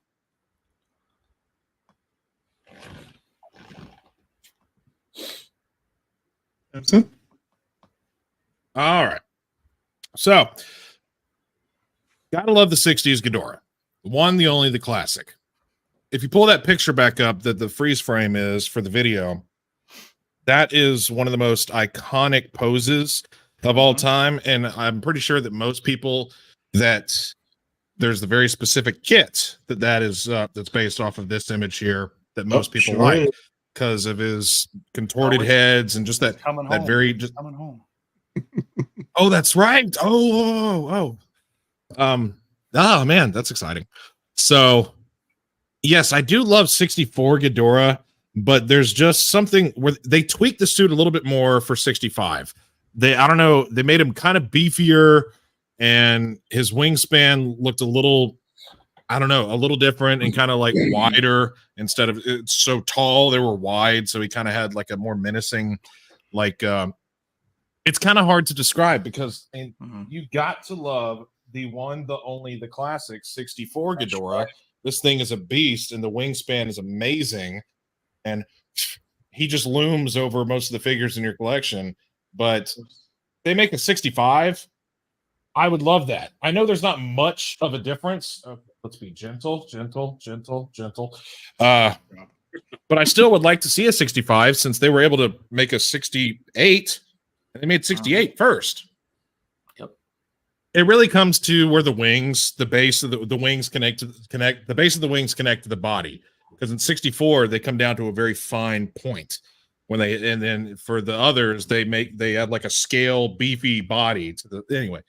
But oh my god, y'all, I was blown away to have this in person. The legendary Ghidorah is just one not to be trifled with. This thing is cool. The whole like snaky tongue concept and his rattling tail and him just kind of having a very snake-like presence to him is terrifying because everybody's scared of snakes. Nobody likes snakes. And that added something a little more to him. And the personality that each head had, it's so great. Again, gentle. I have not, you're crucify me all you want. I know you always do. I've never seen any Mothra anything. Mothra trilogy, nothing. So I don't know anything about Death Ghidorah and Grand Ghidorah and Dagala or whatever it's called. And that kind of iterations of Ghidorah. So I basically have to stick strictly with Showa Heisei, and I get I don't know, GMK. There's something goofy and stupid about those fucking feet, man. It's just like can't get over his goof-tard chicken ass feet and his oversized weird. He's also a fucking pussy, man. He got his ass handed to him for the majority of them, and just so. Pardon my French, but I have the figure and it's fucking cool, but it doesn't mean that I think that the monster is cool. So if I want to go the order of the ones that I like best, it'll go 65, 64, 2019. Even though that could be left up to discussion because people aren't as OCD as I am about designs and be like 64 and 69 are the same. So there you go. Besides GMK Ghidorah being a pussy, Joe, do you have what's your answer on this? This is going to be a very controversial take. Probably not as controversial as being a simp for the chicken foot Ghidorah, but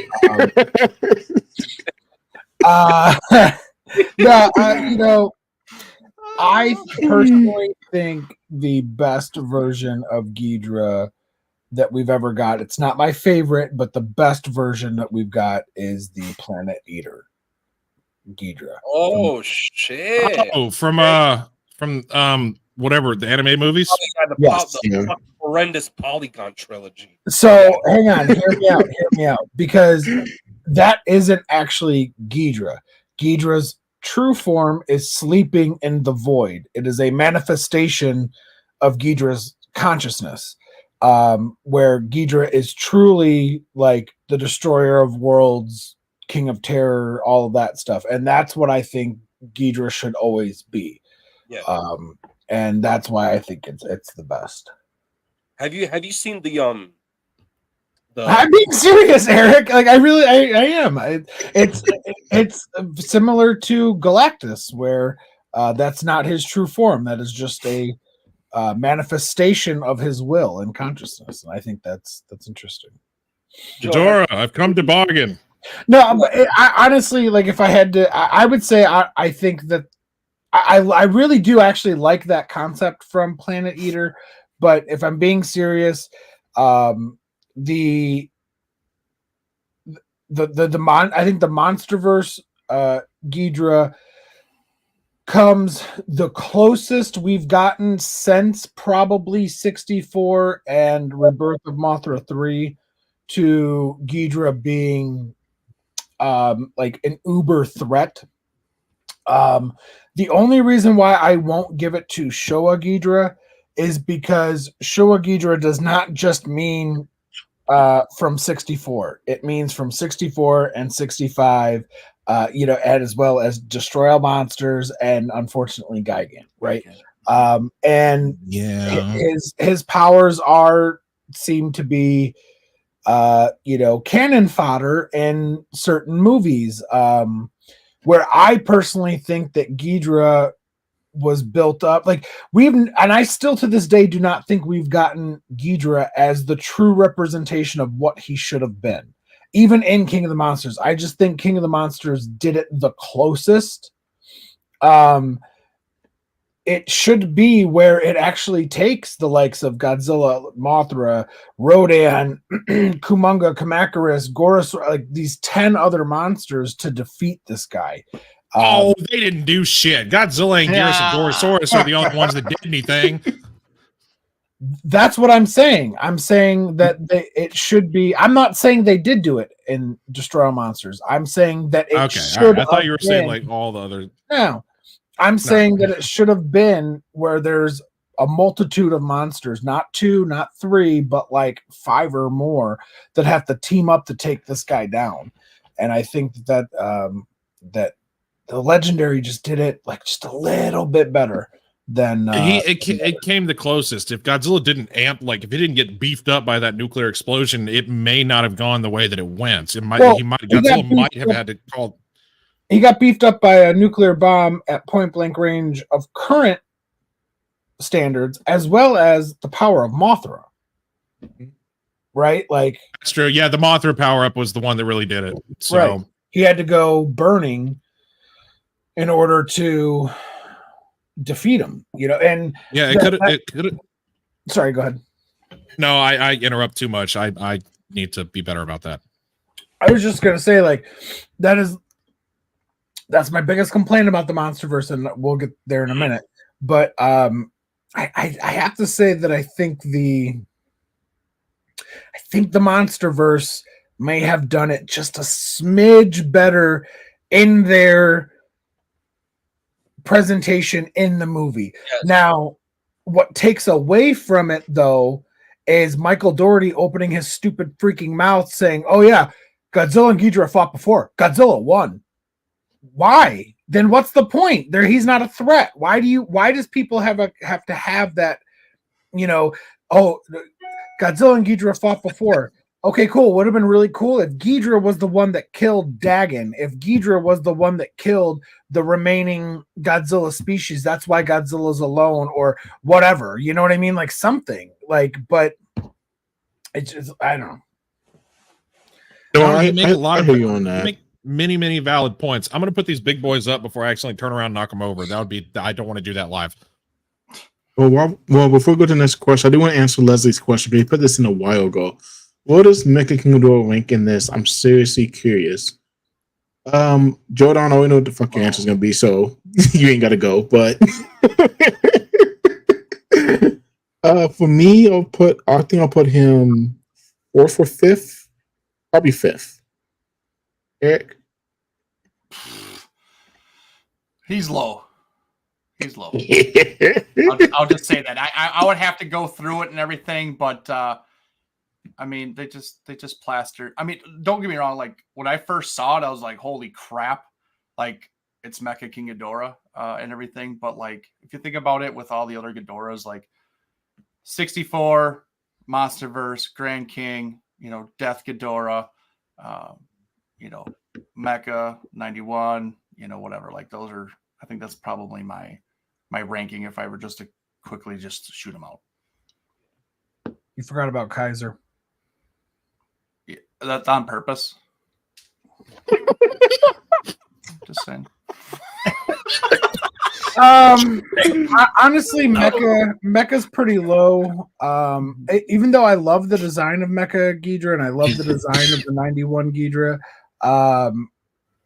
it's just that again, like Godzilla fought and beat him by himself. Like, I just I don't know. It's just it's frustrating when we have these Leslie mentioned earlier, like, oh, Godzilla can't win all the time. I agree, but I don't want him to lose to Rodan. That's stupid. I don't want him to lose to Mothra. That's stupid. I don't want him to lose to Jet Jaguar. That's stupid. If Godzilla legitimately lost a fight to King Ghidorah, somebody that is responsible for the complete vaporization of planets, okay. Like, that's fine. That makes sense to me.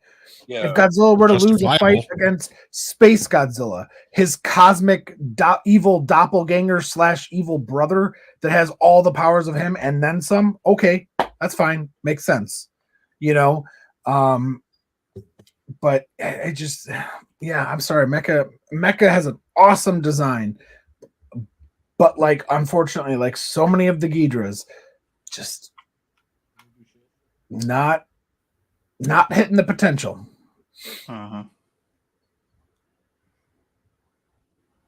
And there they put a comment in the chat, but I'll hit that whenever. Oh, okay. Because we talked about now. Did Shimo freeze 2019 Ghidorah? That's a very good question. I guess I don't get to pick No, it. it is- That's yes. fine. No. That is canon. However, I did not bring that up because at the time of 2019's release, Shimo was not a thing. That's why I didn't bring it up. I'm talking like, when Michael Dougherty was like, oh, they fought and whatever. And it is kind of a nice retcon because they are saying that it was multiple Titans that were fighting Ghidorah that caused, and they couldn't kill it. They just froze it. But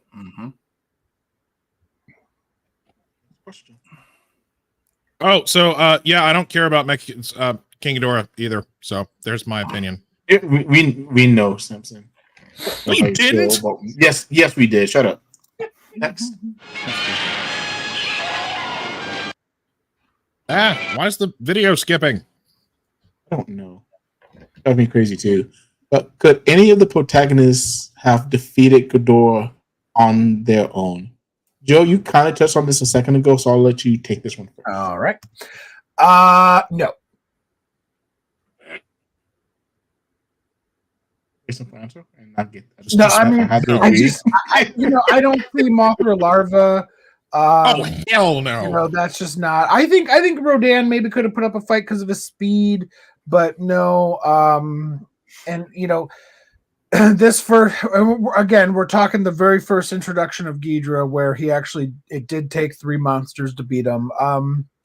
And yes, I understand at the end of the day, the good guy always has to win, so they probably would have found a way for Godzilla to win, but we're talking like real, like if it was real. I would say, honestly, no, I don't think any of them individually could have beaten Ghidorah.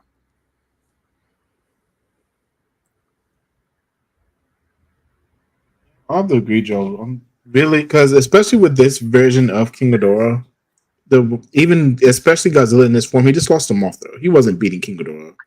Like, let's be realistic here. Yeah, he lost to worms. On that note, Eric.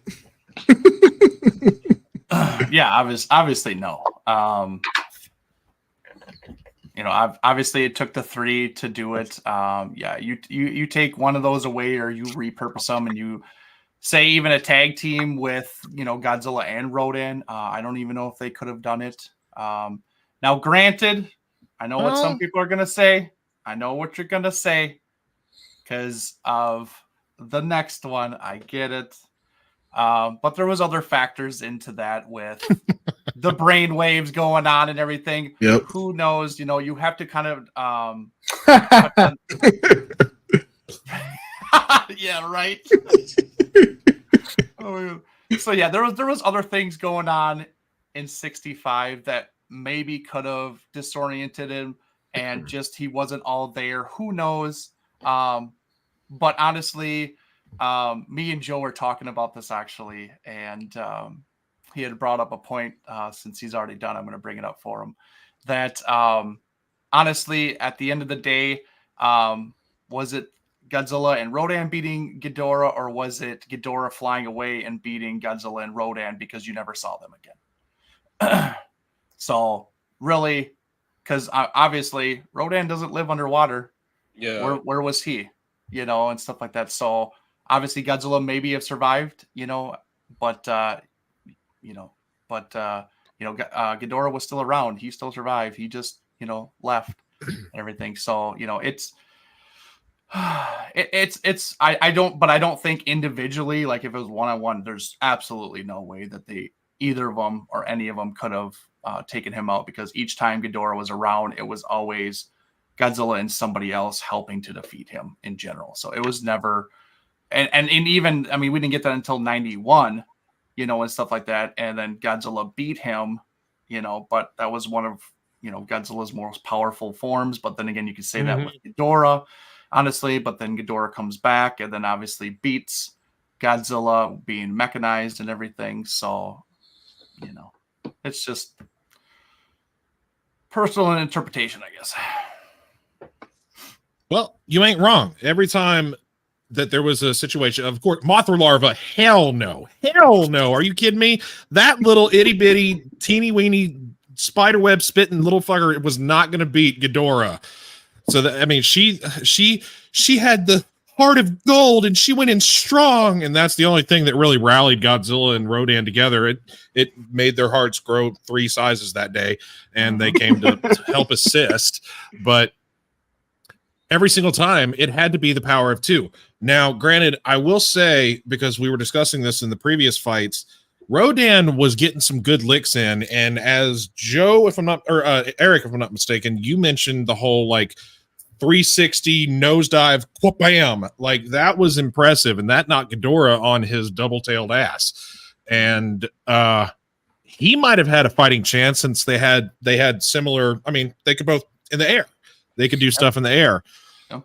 And Rodan had some intelligence hiding behind rocks and doing stuff, but even that was a little bit too much for him. When Ghidorah started firing his lightning bolts, that was Rodan couldn't do anything. He was like, oh fuck, I'm stuck behind these rocks, I'm screwed. Yep. And Godzilla to come in and start throwing tiny little softball sized boulders at him.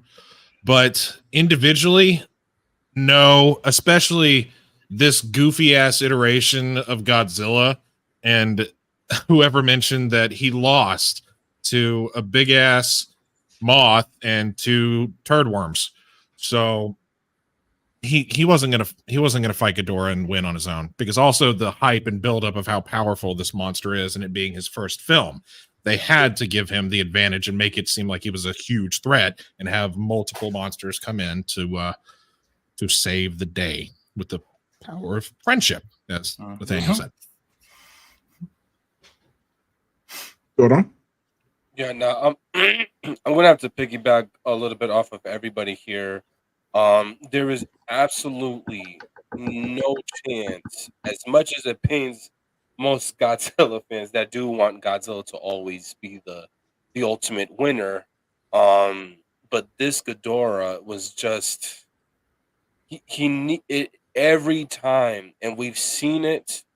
It had to be where Godzilla was going to be partnering up with one or more allies to stop this deity in King Ghidorah. Obviously, in Ghidorah the Three-Headed Monster, they were they were victorious, the monsters from Earth, and then people debate whether Godzilla and Rodan truly won. an invasion and Ghidorah just, flew back out into outer space, I always looked at it, and I remember watching that movie with my brother when we were kids. That alongside with a bunch of other movies that specific day, they were our first physically owned Godzilla movies. And so we were watching Ghidorah. I mean, we were watching Invasion of Astro Monster, and towards the end, when we saw Ghidorah rise above the ocean, me and my brother, we were like, "Oh my God, Godzilla and Rodan, they done it again." Before Ghidorah appeared. We're just making assumptions that maybe Rodan is gonna fly up, carry Godzilla like how he did in the movie when they were before they went down the cliff, and then they just Planet fly X. to Monster Island or some shit. I don't know. But then when we saw Ghidorah, like we looked at each other like, how 90%, or if not that, 100% of the audience that witnessed the Undertaker lose to Brock Lesnar at WrestleMania. We were in complete disbelief. And then following Destroy All Monsters, where literally they just freaking annihilated Ghidorah. There's the receipts and the resume in it of itself backs up why none of those three monsters alone would have had any type of realistic ability to possibly stop King Ghidorah. So I have to feed off the continuity. This is something that I've always believed because of just the way that my brain works. Y'all are saying that like Godzilla and Rodan didn't reappear after Invasion. I can't answer for Rodan, but as far as Godzilla goes, I've always believed the continuity goes like from Mothra to Ghidorah. I mean, he got dumped in the ocean at the end of the movie, and he shows back up in the middle of the ocean in this movie. And then in Astro Monster, he's in a lake. I don't know how he got in a lake, but whatever. But at the end of the film, him and Rodan go into the water, and then all of a sudden, year later, he's buried from a hurricane inside of the mountain of an island. So he got washed up on that specific island for some reason to further the plot of that film. And the continuity kind of goes like that in my mind. But as for Rodan, there's no real clear answer. Just all of a sudden, in 1999, the setting of Destroy All Monsters, he's back. Or a child of his is bad. Like offspring, We'll never know. Yeah. World may never know. All right, on to the next. All right, and since we're playing a little bit I had to do like almost the same shot for both of those. I had to do like who did it better. I get the groin. Yes, who did it better, King of the Monsters or Ghidorah, the three-headed monster? This is a loaded question. Take this one first, Jordan. I mean, I'm still going to stick to Showa. Like I said, it's the first adaptation of Ghidorah. It's the adaptation that gave us, all these other introductions to the character. Like long-term wise, even still now, though we haven't had anything recently with King Ghidorah in like a movie or a show besides 2019, there's just nothing that can top that. Now, obviously, you guys, I just said it here. Legendary Ghidorah is literally eye-to-eye level with how much I love Showa Ghidorah. The presentation, like looking at just I was gonna say GMK Ghidorah. Oh shit! Oh my god! Looking at you simp. Looking at King of the Monsters, just him snarling, just like, oh my god, the grooves in his face whenever he would like expose his teeth, or whenever he'd be roaring, or even just like when within those three heads being very expressive towards one another or of its environment, was something we've never seen any other adaptation of King Ghidorah do. So that is why it is so high up on my list. Looking at any of the other Godzilla villains, even in recent years, even back then, nobody, in my personal opinion, would have me more batshit scared out of my life than that of King of the Monsters, Ghidorah. But again, that title is held up high, and it will always be that high for that, in my opinion, of the show of Ghidorah.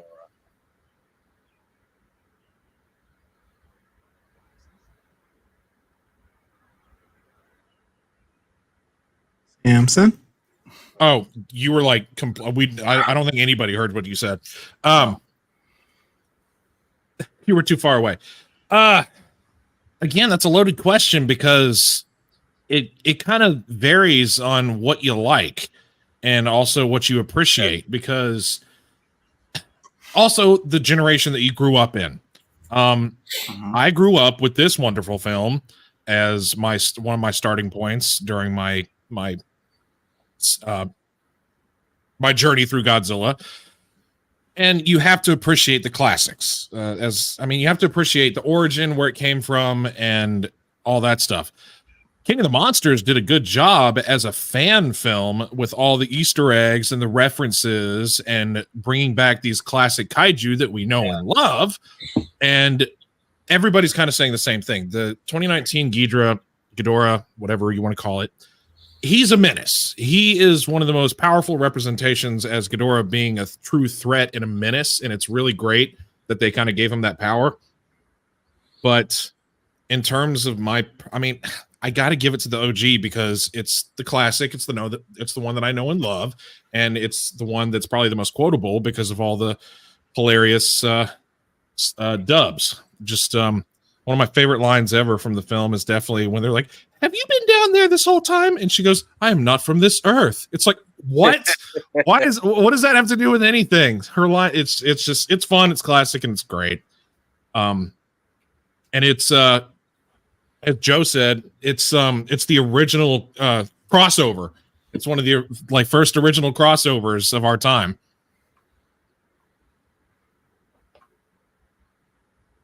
Okay, I guess I'll nod too. Joe, you go. Okay, thanks, Eric. So I think 2019 is the best representation of Ghidorah since the original. I have to give it to 64 by an edge, but that's not taking anything away from 2019. I love the visceralness, the evilness, the just, swaths of destruction that Ghidorah left. But my biggest complaint is what I harp on all the time. Ghidorah is and should always be a Thanos level event for Godzilla. And even in the original, I don't feel... Now, granted, they didn't know that at the time. They just made him for the movie. I get that. But he's never been executed properly, except for, I think, in 64 and 2019. But I give the slight edge to 64, but I'm not taking anything away from 2019. I think it's a great representation. I think it's a great what's the word when you modernize it, I guess. I think it's a great modernization of Ghidorah. Modernization, revamp. Revamp. I'll just say though, my biggest complaint is that they killed him. I don't like that. He had much more potential. Absolutely. And I love, because I really like King of the Monsters is, I think, my favorite MonsterVerse film. I have issues with it. I really wish that it wasn't so dark and rainy. Yeah. That really honestly takes a lot away from that movie for me. I love how crisp and clear GVK, GXK are. But yeah, there was just so much potential and there was so much lore they built in that movie. But unfortunately, they felt like they needed to wrap it up at the end of it. And that was kind of disappointing. So I give the edge because of that to 64. They could have had so much more potential with the after credits head scene, like more than what they actually did with it.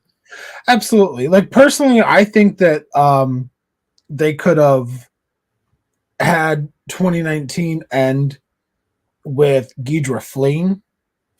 And they already established that he has these super regenerative abilities. And he could have came back and maybe been a little bit more evolved. In a future film, because I do think that the ending of the MonsterVerse should have been with the fight against Ghidorah. Yeah. Oh man. So I've been thinking, and I'm really torn. I really am, because I like aspects of both movies. But I was kind of holding off what I was about to say for this one, just because I really do love the entrance for 2019 more than I do for 64. When he comes out of that iceberg and those tails come up, dude, that was so unique and so creepy. And then, he's just kind of, one head, you get one, and then the next one, and then the next one. And then, like, he finally comes out, and shows his whole body, just massive reveal on how huge he is when Godzilla's approaching. And you just see him dwarf Godzilla. I was like, holy shit. You're Like shitting this, bricks. he was massive. I was like, damn. So that whole reveal, I think, is better than what we got from the comet or the meteor. Like, don't get me wrong, that's unique in its own way, and it was cool back in the day and stuff like that, where he just came out of a ball of fire and then materialized and stuff. But to me, I really loved that entrance for King Ghidorah. It was great. And then Joe, you touched on it a little bit, and I didn't want to say anything then, but I was going to wait till now. Is that King of the Monsters did really show the world ender type esque Ghidorah, because you saw it. We actually physically saw it in that movie, where you see the Argo going to Washington, I think it was, or wherever city, and you just saw it was just waste. It was gone, and you could see the storm in the background, and you could actually see the world actually starting to end. And that's what we haven't got with any of these other films, that they so-called call him this world ender, but we've never seen it. We've seen it talked about. We've never seen it. And we finally got to see just a little bit, just a little, not enough, I think, but like you got the sense like, oh crap, like he's literally like terraforming our world to adapt to him. He's taking over all the Titans, and he's asserting his dominance because he's not supposed to be here. So but at the same time, like I said earlier, like I like the 64 kind of adaptation of his look and overall feel for Ghidorah. That's what I said, is that's when I think of Ghidorah, that's who I think of right away. But like, I think overall, I think King of the Monsters does it just a little bit better, just because they made him so devastating and everything. And, they talked about him, about a little bit of his lore where he's not supposed to be here. He's like a parasite, and he takes over things and, wrecks them and leaves and stuff like that. He possibly crash landed here. Who knows? But you just got that sense of dread and that end of the world type feeling, that like, that's what they did. And they just didn't do it enough for 64, because they did that little bit of that with the Martian girl trying to warn everybody, but we didn't see it. 2019, we saw it. We absolutely saw it. So. To piggyback off you, Eric, I definitely agree with in 2019, where just Ghidorah's mere presence was havoc for our ecosystem, for our planet. Just just him existing was a threat. He wasn't even if he wasn't going to attack something, just his presence and the energy and the power he gave off was not conducive to our planet. I love that. So honestly, out of all the questions, this is definitely the toughest for me to answer. As much as I do love 64 Ghidorah, y'all know how much I love King of the Monsters also. And especially the 2019 version of King Ghidorah. I do like what you said, Eric, about him actually being the threat and the world destroyer that we've been hearing King Ghidorah be for the last 60 years. We finally got that in Ghidorah and Godzilla King of the Monsters. And of course, this his fierceness in that movie. Just everything about that movie was making Ghidorah exactly what I've always wanted him to be. So by a slight sliver of a hair, I give it to King of the Monsters. Barely, but I have to give it to King of the Monsters. They did it just a little bit better. Granted, yes, Joe's correct. There was a lot of potential and more they could have done King Ghidorah, but I can look past that because what we did get was incredible. Yeah, absolutely. Question. All right, what is next? I think it is our last.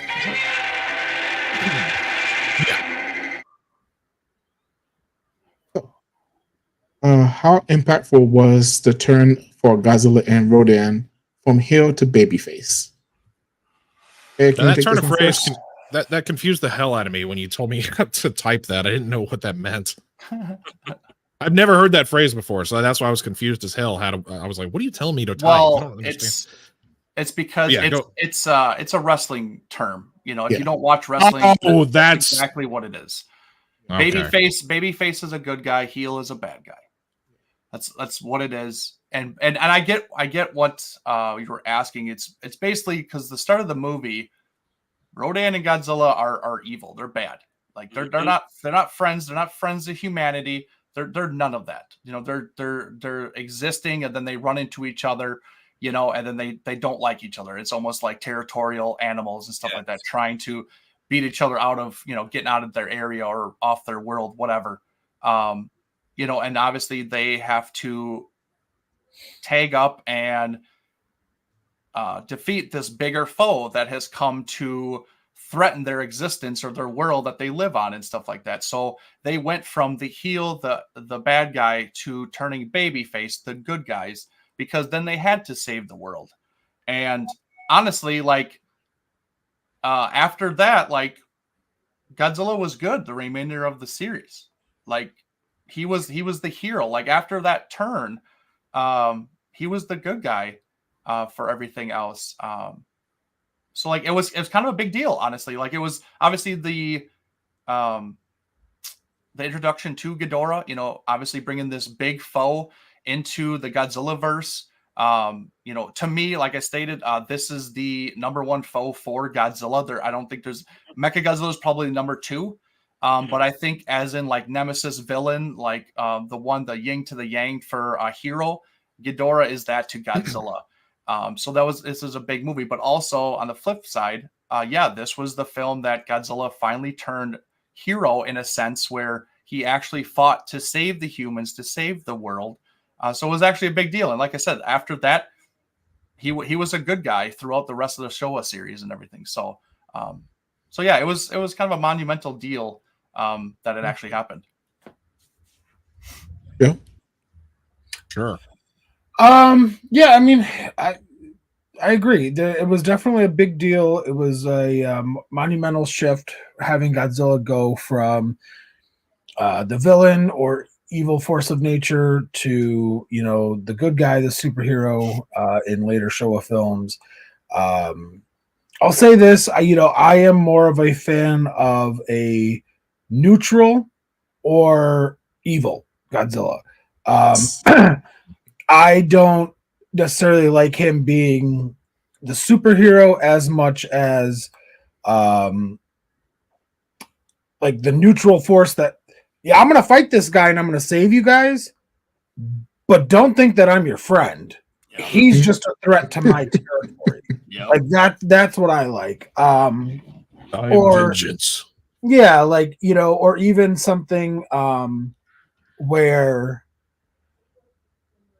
like if they ever did a sequel to -1, I hope they keep Godzilla as a destroyer, as a vengeful god or a evil being or whatever you want to call it, and not turn him into, oh, Godzilla's gonna come and save us. Like, it was important for the series that he turned good. I understand that, and I like the films, but I prefer a heel Godzilla. Gotcha. Rodan? Um, obviously, you guys, everybody in the chat, you guys are all well aware of literally what I just said. What was my exposure to Godzilla? It's the first thing that I saw. Literally, Godzilla coming down the mountain to eat Mothra, and Rodan was right behind him or above him, technically. To come down and save the day. Godzilla it's going to sound like very crazy and weird, and just like you, Joe, I prefer neutral / evil Godzilla all the way. But no matter how he's depicted, he will always be for me my hero. Obviously go through a little sentimental side to that, because obviously that was what drew me into where I'm at right now in life. The the little quotes I would tell myself would translate to specific bouts Godzilla would have, and I would translate that to like personal, like life, everyday life goals and stuff like that. Or certain scenario cases that will come across me. But and was it a good transition? In my opinion, absolutely. It gave us a different sense for not just Godzilla, but in my opinion, for like tokusatsu or just kaiju in general. Traditionally, realistically, you're going to look at them as this force of nature that is obviously being reckoned with, and we can't do anything to hinder them, let alone take them off. Because if so, we're going to get we're gonna get wrecked the fuck up, you know what I'm saying? But then obviously, as especially for the Godzilla movies, as it translated, as the years progressed, especially heavily in the '70s, we got Godzilla in a Superman cape. And I know again there's some people that just don't like that transition for Godzilla, because he should be a force to be reckoned with. Mm-hmm. But you cannot lie by saying that there was, especially as a kid, that there was a sense of happy joy and appreciation to those moments. But yeah, the transition was just amazing in my opinion, and beautifully done. So quickly before Samson goes, so you described that the first time you saw it or started seeing it on TV is when Godzilla comes down the hill. So from there, you saw the good Godzilla. Yes, yes. So after rewatching it, what did you think about him in the beginning of the movie?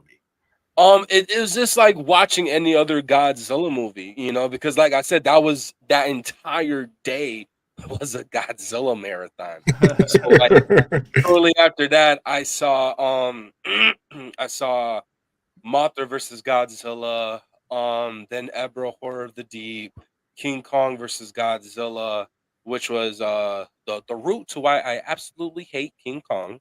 But it was just No. like, and not only that, but they also growing up, I remember there's this one specific trip that we went to go visit my uncle at the time when he was living in New York, and of my, oh my god, the vague memory that I had for Heisei Godzilla was Godzilla versus Mothra. So obviously Godzilla was more, villainous and stuff like that before it went into Godzilla versus Mechagodzilla 2, where you got that like that sense of heroic side of him, and it's a huge character 180 of a change up.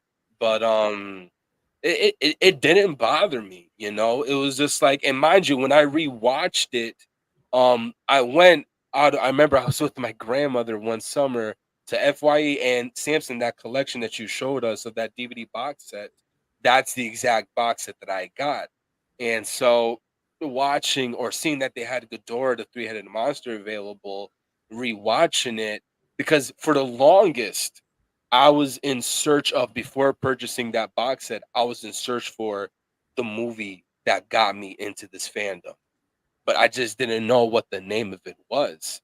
So then when Mhm. I bumped into that, and mind you, you know, that's still like relatively new within the newer generation, I guess, that specific box set. But I wasn't really that deep into like going in the internet like that. I was an outdoors kid, you know, so I was always doing shit outside.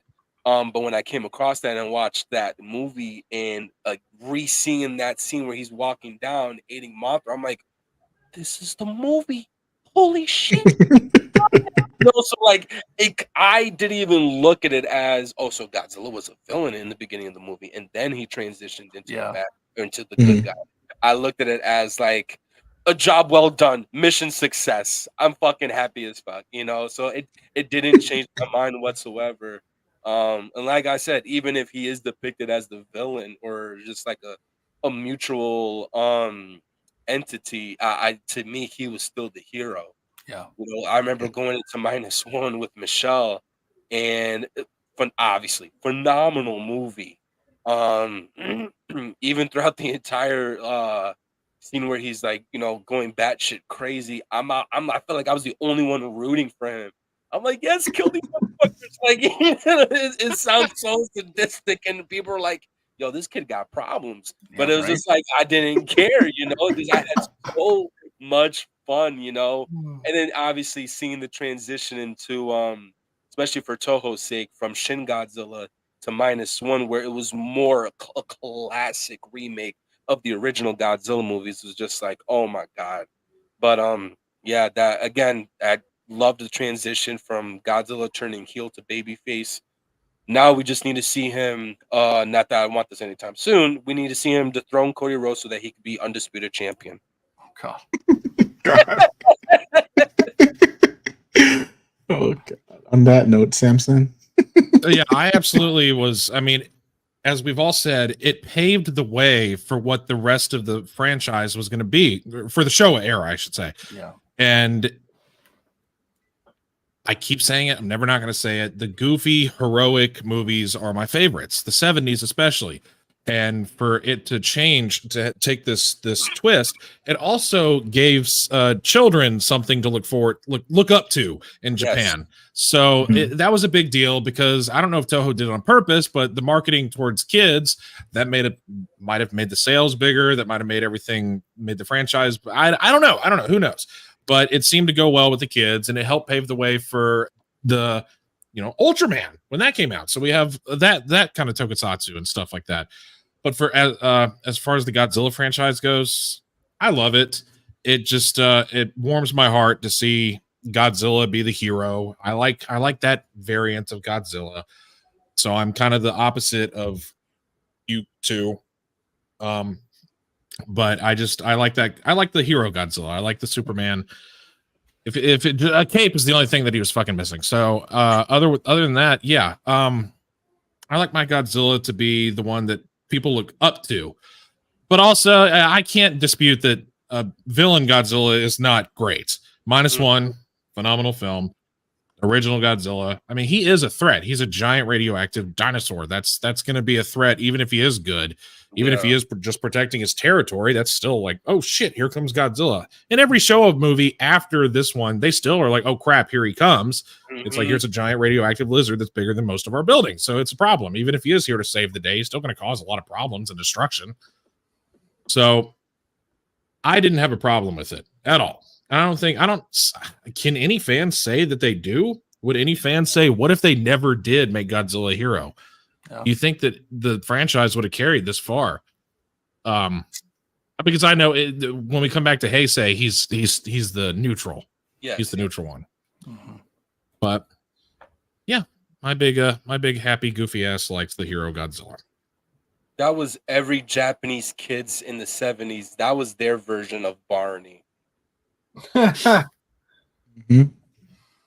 I mean, and honestly, like if like you said, Samson, like if they wouldn't have made him the hero, maybe it wouldn't have gone on as what it did, because obviously they had to appeal to children.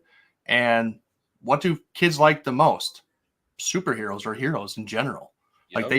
they want the good guy to always prevail. That's what they want. I mean, we might not like it because we're adults, and you change, as you get older, and you like villains and stuff like that. I'm actually one of them. I actually prefer villains over heroes now. But but for Godzilla, like I actually do like the hero Godzilla also. But yeah, I think they had to do that because like you kind of touched on it, Samson. Like Ultraman came out in '66, like that was right around the corner here, and so then there was this big giant hero. Maybe they had to like, okay, like maybe we have to make sure that he's a hero so we can appeal to all these younger audiences and stuff like that, and maybe help it along. Who knows what would have happened if they didn't do that, and maybe we would have stopped after 65. Who knows?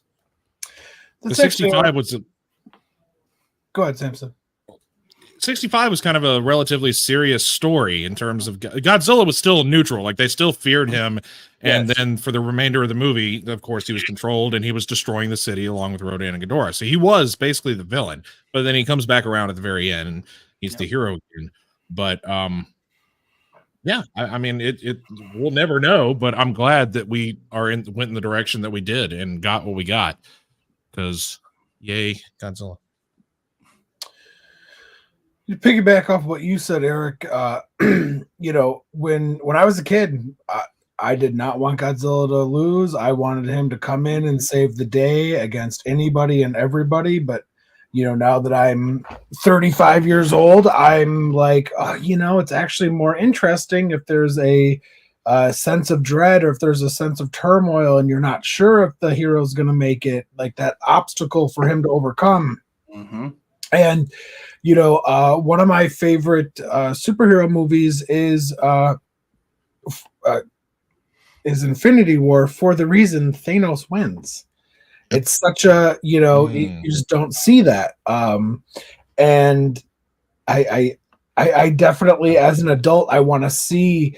I don't need every movie or every story to have a perfect bow on it. I want to see something. I'm a fan of slow burn. I'm a fan of professional wrestling. I like the slow burn stories, where it's not just, okay, here's a story that starts on Monday and it's at the beginning of Raw and it's done at the end of Raw, or it's done in a month. I don't like that. I like those stories that have that slow, methodical burn to them, and to me, it just makes the payoff that much better when, for example, the greatest undisputed champion ever, Cody Rhodes, finally finished his story, and nobody should ever dethrone him, right, Jordan? Unless if it's Godzilla. Well, Godzilla. No, but like I love that, because like we all thought it was going to happen last year, but it didn't. He lost. Yeah, and you're like, oh shit, they're not going to have Cody dethrone him. It's going to be somebody else. And then you kind of thought maybe it was Jay or Jimmy, whichever of the twins it was, and then all these swerves and twists and turns, and sometimes that does make for a better story. So, of course, I'm just like y'all, Jordan. I love evil, neutral Godzilla. Like that'll always be my jam. But I wouldn't have gone to this franchise if I didn't see Godzilla versus Megalon. Mm-hmm. Where Godzilla is probably the goofiest of his goofiness in the series, in that damn movie, and that wouldn't have happened without Ghidorah, the three-headed monster. So it's definitely very important to the franchise for them to make that turn, because, like you said, Eric, there may be a lot less Godzilla fans if they never went that direction. They're trying to go gearing towards kids. That longevity of the franchise may not have been here. We wouldn't be here 70 years celebrating Godzilla still if we didn't have that turn for Godzilla. And when it happened, I wasn't really upset about it, honestly. I was like, so this is where he turns good. Okay. Because again, Ghidorah, the Three-Headed Monster was one of the later films I saw. So I was like, so this is why Godzilla is a good guy. Okay, cool beans. I mean, evil, neutral, good. Godzilla will always be good to me. I don't give a shit. I don't care what no one says. But at the end of the day, for the longevity of the franchise, it was definitely very impactful that they did the turn when they did. Well, and that's the thing. Like, you know, when you're kids, you don't care if he's good or bad. You just like the character in general. Like when I was young, I didn't care if he was good or bad. I didn't think of that stuff. I didn't care about that stuff. Let's be real. Like people say that stuff all the time. Like, oh yeah, I like this because of this. But like you need to think about it when you were actually a child and a child brain. And actually, like, this is what you thought about when you actually saw this movie. You didn't dissect anything. You didn't overanalyze it or nothing. You didn't do that.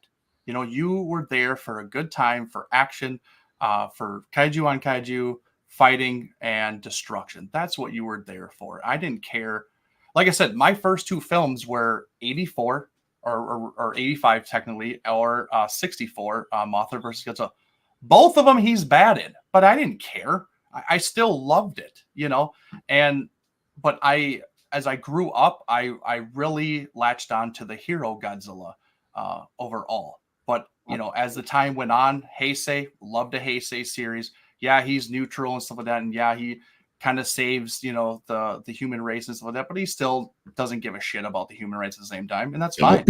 You know, you're this. You know, and we've had good Godzilla films with he's a hero, and we've had good Godzilla films when he's a bad guy. So both of them are great, and it's great that they kind of flip-flop back and forth to have both, because I think both are needed. Absolutely. And even when, I think, didn't we bring this up in Godzilla X Kong discussion too? Probably. That saying that we do need those two different versions of Godzilla in the Godzilla fandom. We need superhero Godzilla, and we need, I'm here to fuck shit up Godzilla as well. We need both. Absolutely. Does anyone have any more thoughts about that last question? No. Well, then I guess at this point.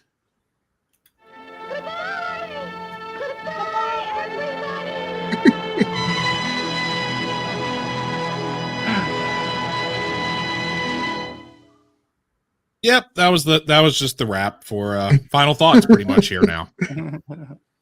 I mean, it worked perfectly. But I guess, does anyone have any final thoughts on this film? It's a great film. It's a fun film. One of the best of the Showa. It has four, like I said before, it has four of the Toho Big Five in it. Just enjoy it. Watch it. If you haven't seen it, go see it. Yes. Yeah, it's fun overall. Like if you like the MonsterVerse, if you're a newer fan of that stuff, if you're, you know, seeing this kind of show or whatever, and you haven't seen anything Showa like that, give it a shot. I know it's corny. I know it's not believable always, but like honestly, they're a fun film just like Showa. I mean, a lot of people compare a lot of the MonsterVerse stuff to Showa films with how weird they are and just kind of off the wall. You know, some of them more than others, you know, but they are great. You kind of get roots for a lot of the characters. And obviously this one inspired, you know, 2019 King of the Monsters and stuff like that for getting all of those kaiju in there. So I would just say, give it a shot. And, you know, if you're younger, you know, you might enjoy this a lot. As some of us said, you know, maybe a great starting point for first fans, but yeah, I don't think you'll be disappointed with a lot of the Showa stuff or the earlier stuff, even though, you know, if you watch the dubbings, you know, it's bad, you know, but to us, when we grew up on it, it's just different. And it means different to us, but we also understand the gripes about it also, you know, we really do. So yeah, just give it a shot. Try one, you know, try a Godzilla movie that you haven't seen yet and see if you do like it. You know, that's the only way you're going to actually know if you like it or not. Don't take anybody else's opinions. Don't do that. Watch it yourself, make your own opinion, and you go from there. Don't take anybody else's opinion about fucking anything. Make your own. No. That Rotten part. Tomatoes can suck a dick. Well then. Right? So much anger. I hate critics. But Jordan, do you have anything else? Yeah, listen, it's it's the movie that got me into the fandom. That's and it led to so much other things that I to this day am a diehard fan of that doesn't even translate to Godzilla. But I translate it through that specific movie, and that brings up, specific animes, more so specifically Digimon. It got me into professional wrestling, so like I always tell everybody, if you're in for like any of the classic Godzilla bouts or movies that really stemmed for what Godzilla is now, I would always, throw, the first three in terms of like what Godzilla is or the formula for Godzilla is now, and that's in King Kong versus Godzilla, Mothra versus Godzilla, and Ghidorah the three-headed monster. It's what, in my opinion, again, stemmed the formula to that of Godzilla with the format of professional wrestling being the choreography that they went with.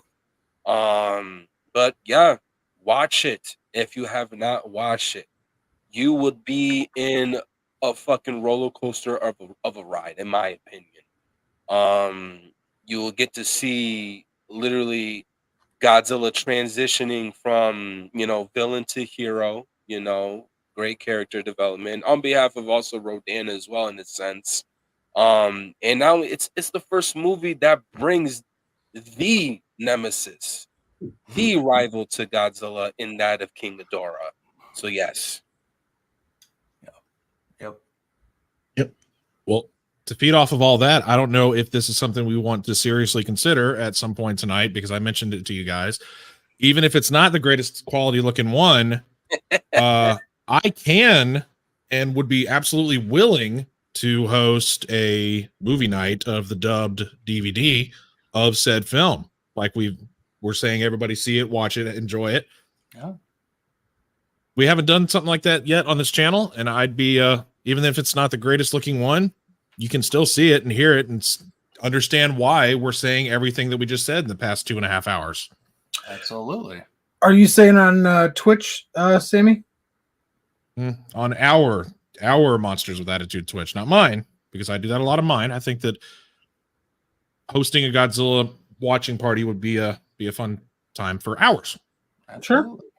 Yeah. Absolutely. Let's do it. So if anybody is hearing that now, if you're live or if you're listening to this later before tonight, go on over to our Twitch channel. We are going to do a watch party with Ghidorah the three-headed monster tonight. So you can chat in the comments, talk about what the movie's doing and how goofy it is in some points or how serious it is in other points, or the crazy kaiju action, drop on by. That'd be great.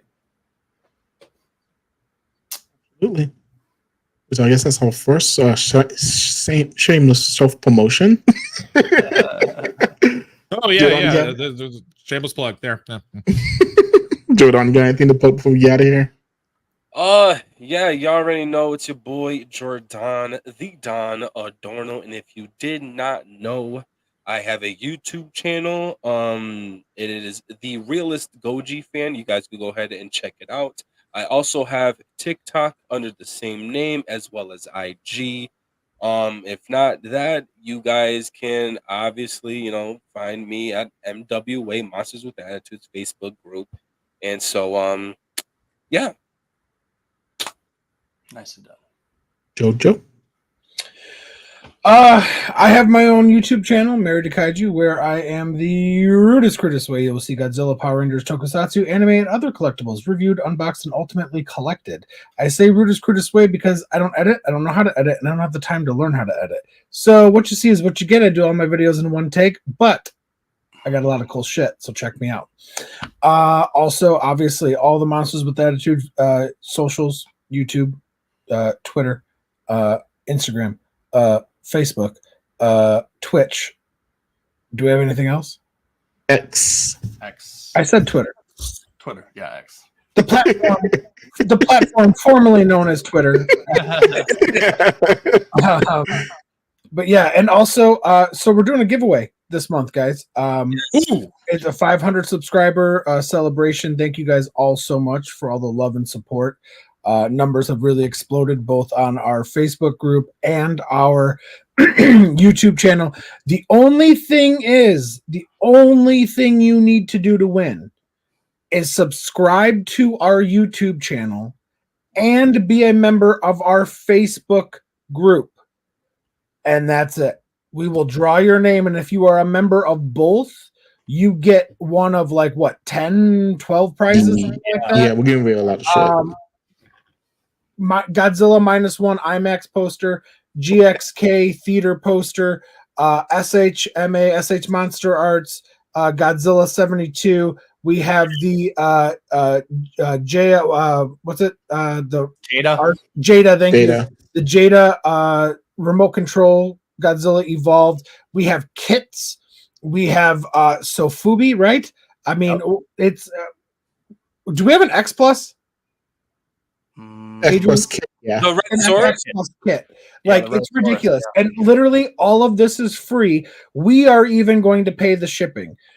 This is out of our own pockets. We didn't get this shit donated. We didn't get it given to us, and we're regifting. We bought it for you guys as a way to say thank you. You're welcome. Yeah. So literally, subscribe to the Monsters with Attitude YouTube channel and the Monsters with Attitude Facebook group, and that's it. We'll literally do all the other work. And we have our show announcing those results June 3rd. Right, Eric? Yes. Yes. It's important for you to be a part of the group because I don't remember the exact date, but we will announce that date. And honestly, there's so much that we're doing here at the Monsters with Attitude group, the media platforms. We've recently started doing interviews. We've had the likes of John Bellotti, Seismic Toys. Excuse me. We've had Bob Eggleton. We've had content creators on here. Just earlier this week, we interviewed Stephanie Noldani, the voice of Gohan and Goku from Dragon Ball. We have people coming up that I can't mention, but it's so fucking cool. You guys are going to love. Next week we have Mark Saraceni, the author of the Random House Godzilla novels and the official Godzilla compendium from the 90s. We have Linda Miller coming up. We have so many awesome guests joining us. You guys are not going to want to miss it. So not to do a 5-10 minute plug at the end, but this is for everybody though. It's not just for yeah. I guess I'll go next. Follow me at Bearded Kaiju Unboxing Reviews. I do Godzilla unboxing, kaiju unboxings, a little bit of a review of the figure and maybe some backstory of maybe the said film that it comes from and stuff like that. So check me out there. And then, here on Monster with Attitude, follow us on all the socials. Follow me on all of my socials, and Instagram, Facebook, Twitter, and just a lot of stuff that we've been doing, a lot of stuff in the works. Please join the Facebook group and the YouTube so you can get in the drawing for a bunch of great prizes. It's gonna be a lot of fun. It really is.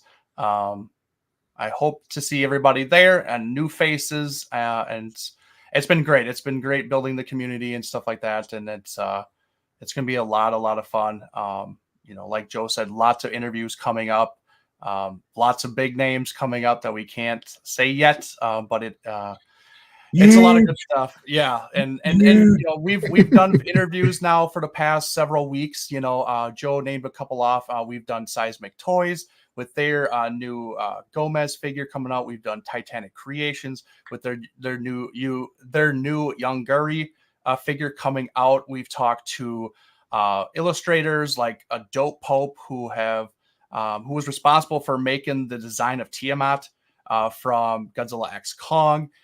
Just a lot of great people that we're reaching out to, and just feeling honored to be a part of interviewing them and stuff like that. So please, if you're into any of that stuff, anime, we're going to be touching more on anime stuff because we're big anime fans too. yeah, check us out for sure, and join the community. I'll quickly say again, other than the Twitch that I mentioned, our actual Monsters with Attitude Twitch, I have my own Twitch channel, which is improperly named at the moment until I can change it back in the next 2 weeks. So I am Salmon West, SAMON West on Twitch until I can change it back to Samzilla because people told me that was a mistake. And then yes, the Monsters with Attitude Twitch channel, my personal Twitch channel, and then my YouTube channel that is hardly being touched, but I have great plans for in the future. And we thank and welcome you guys to join all our amazing media platforms and keep on supporting us in this hell of a attitude-like journey that we've been proud to keep putting out for you guys. And now I'm yammering, so Adrian, go before I embarrass myself. My Salmon West stuff. Of course, thank you everybody for watching today. We really appreciate it. Of course, you can follow me at Godzilla Train 1090 on YouTube and Instagram. I actually just posted my review up to date of my Godzilla Rebirth custom paint job from the one and only Marcellus Winters. I was really excited to talk about that one. Hopefully, I didn't run too long in that video, but that's neither here or there. Of course, join us on all of our socials: Facebook, YouTube, Twitter, Twitch, Instagram. Am I missing any, or is that everything? Yeah, I got everything. Yeah. And of course, definitely like Joe said, if you want to be a part of the giveaway, subscribe to the YouTube channel and also join the Monster of Attitude Kaiju and Tokusatsu Collectors Facebook group. And I guess and we do have an interview tomorrow. Me and Samson will be talking to Tanner Stefan. So that's definitely gonna be another good interview to have with another fellow content creator himself. Haven't had a chance to talk to him since G-Fest, so I'm interested to see what he has to tell us. Absolutely. Right on. But of course, that does wrap up our show. And as always, everybody has an opinion, good, bad, and indifferent. But at the end of the day, as long as you remember to embrace the attitude. Thank you, everybody. Good night, everybody. Good night. All right, y'all.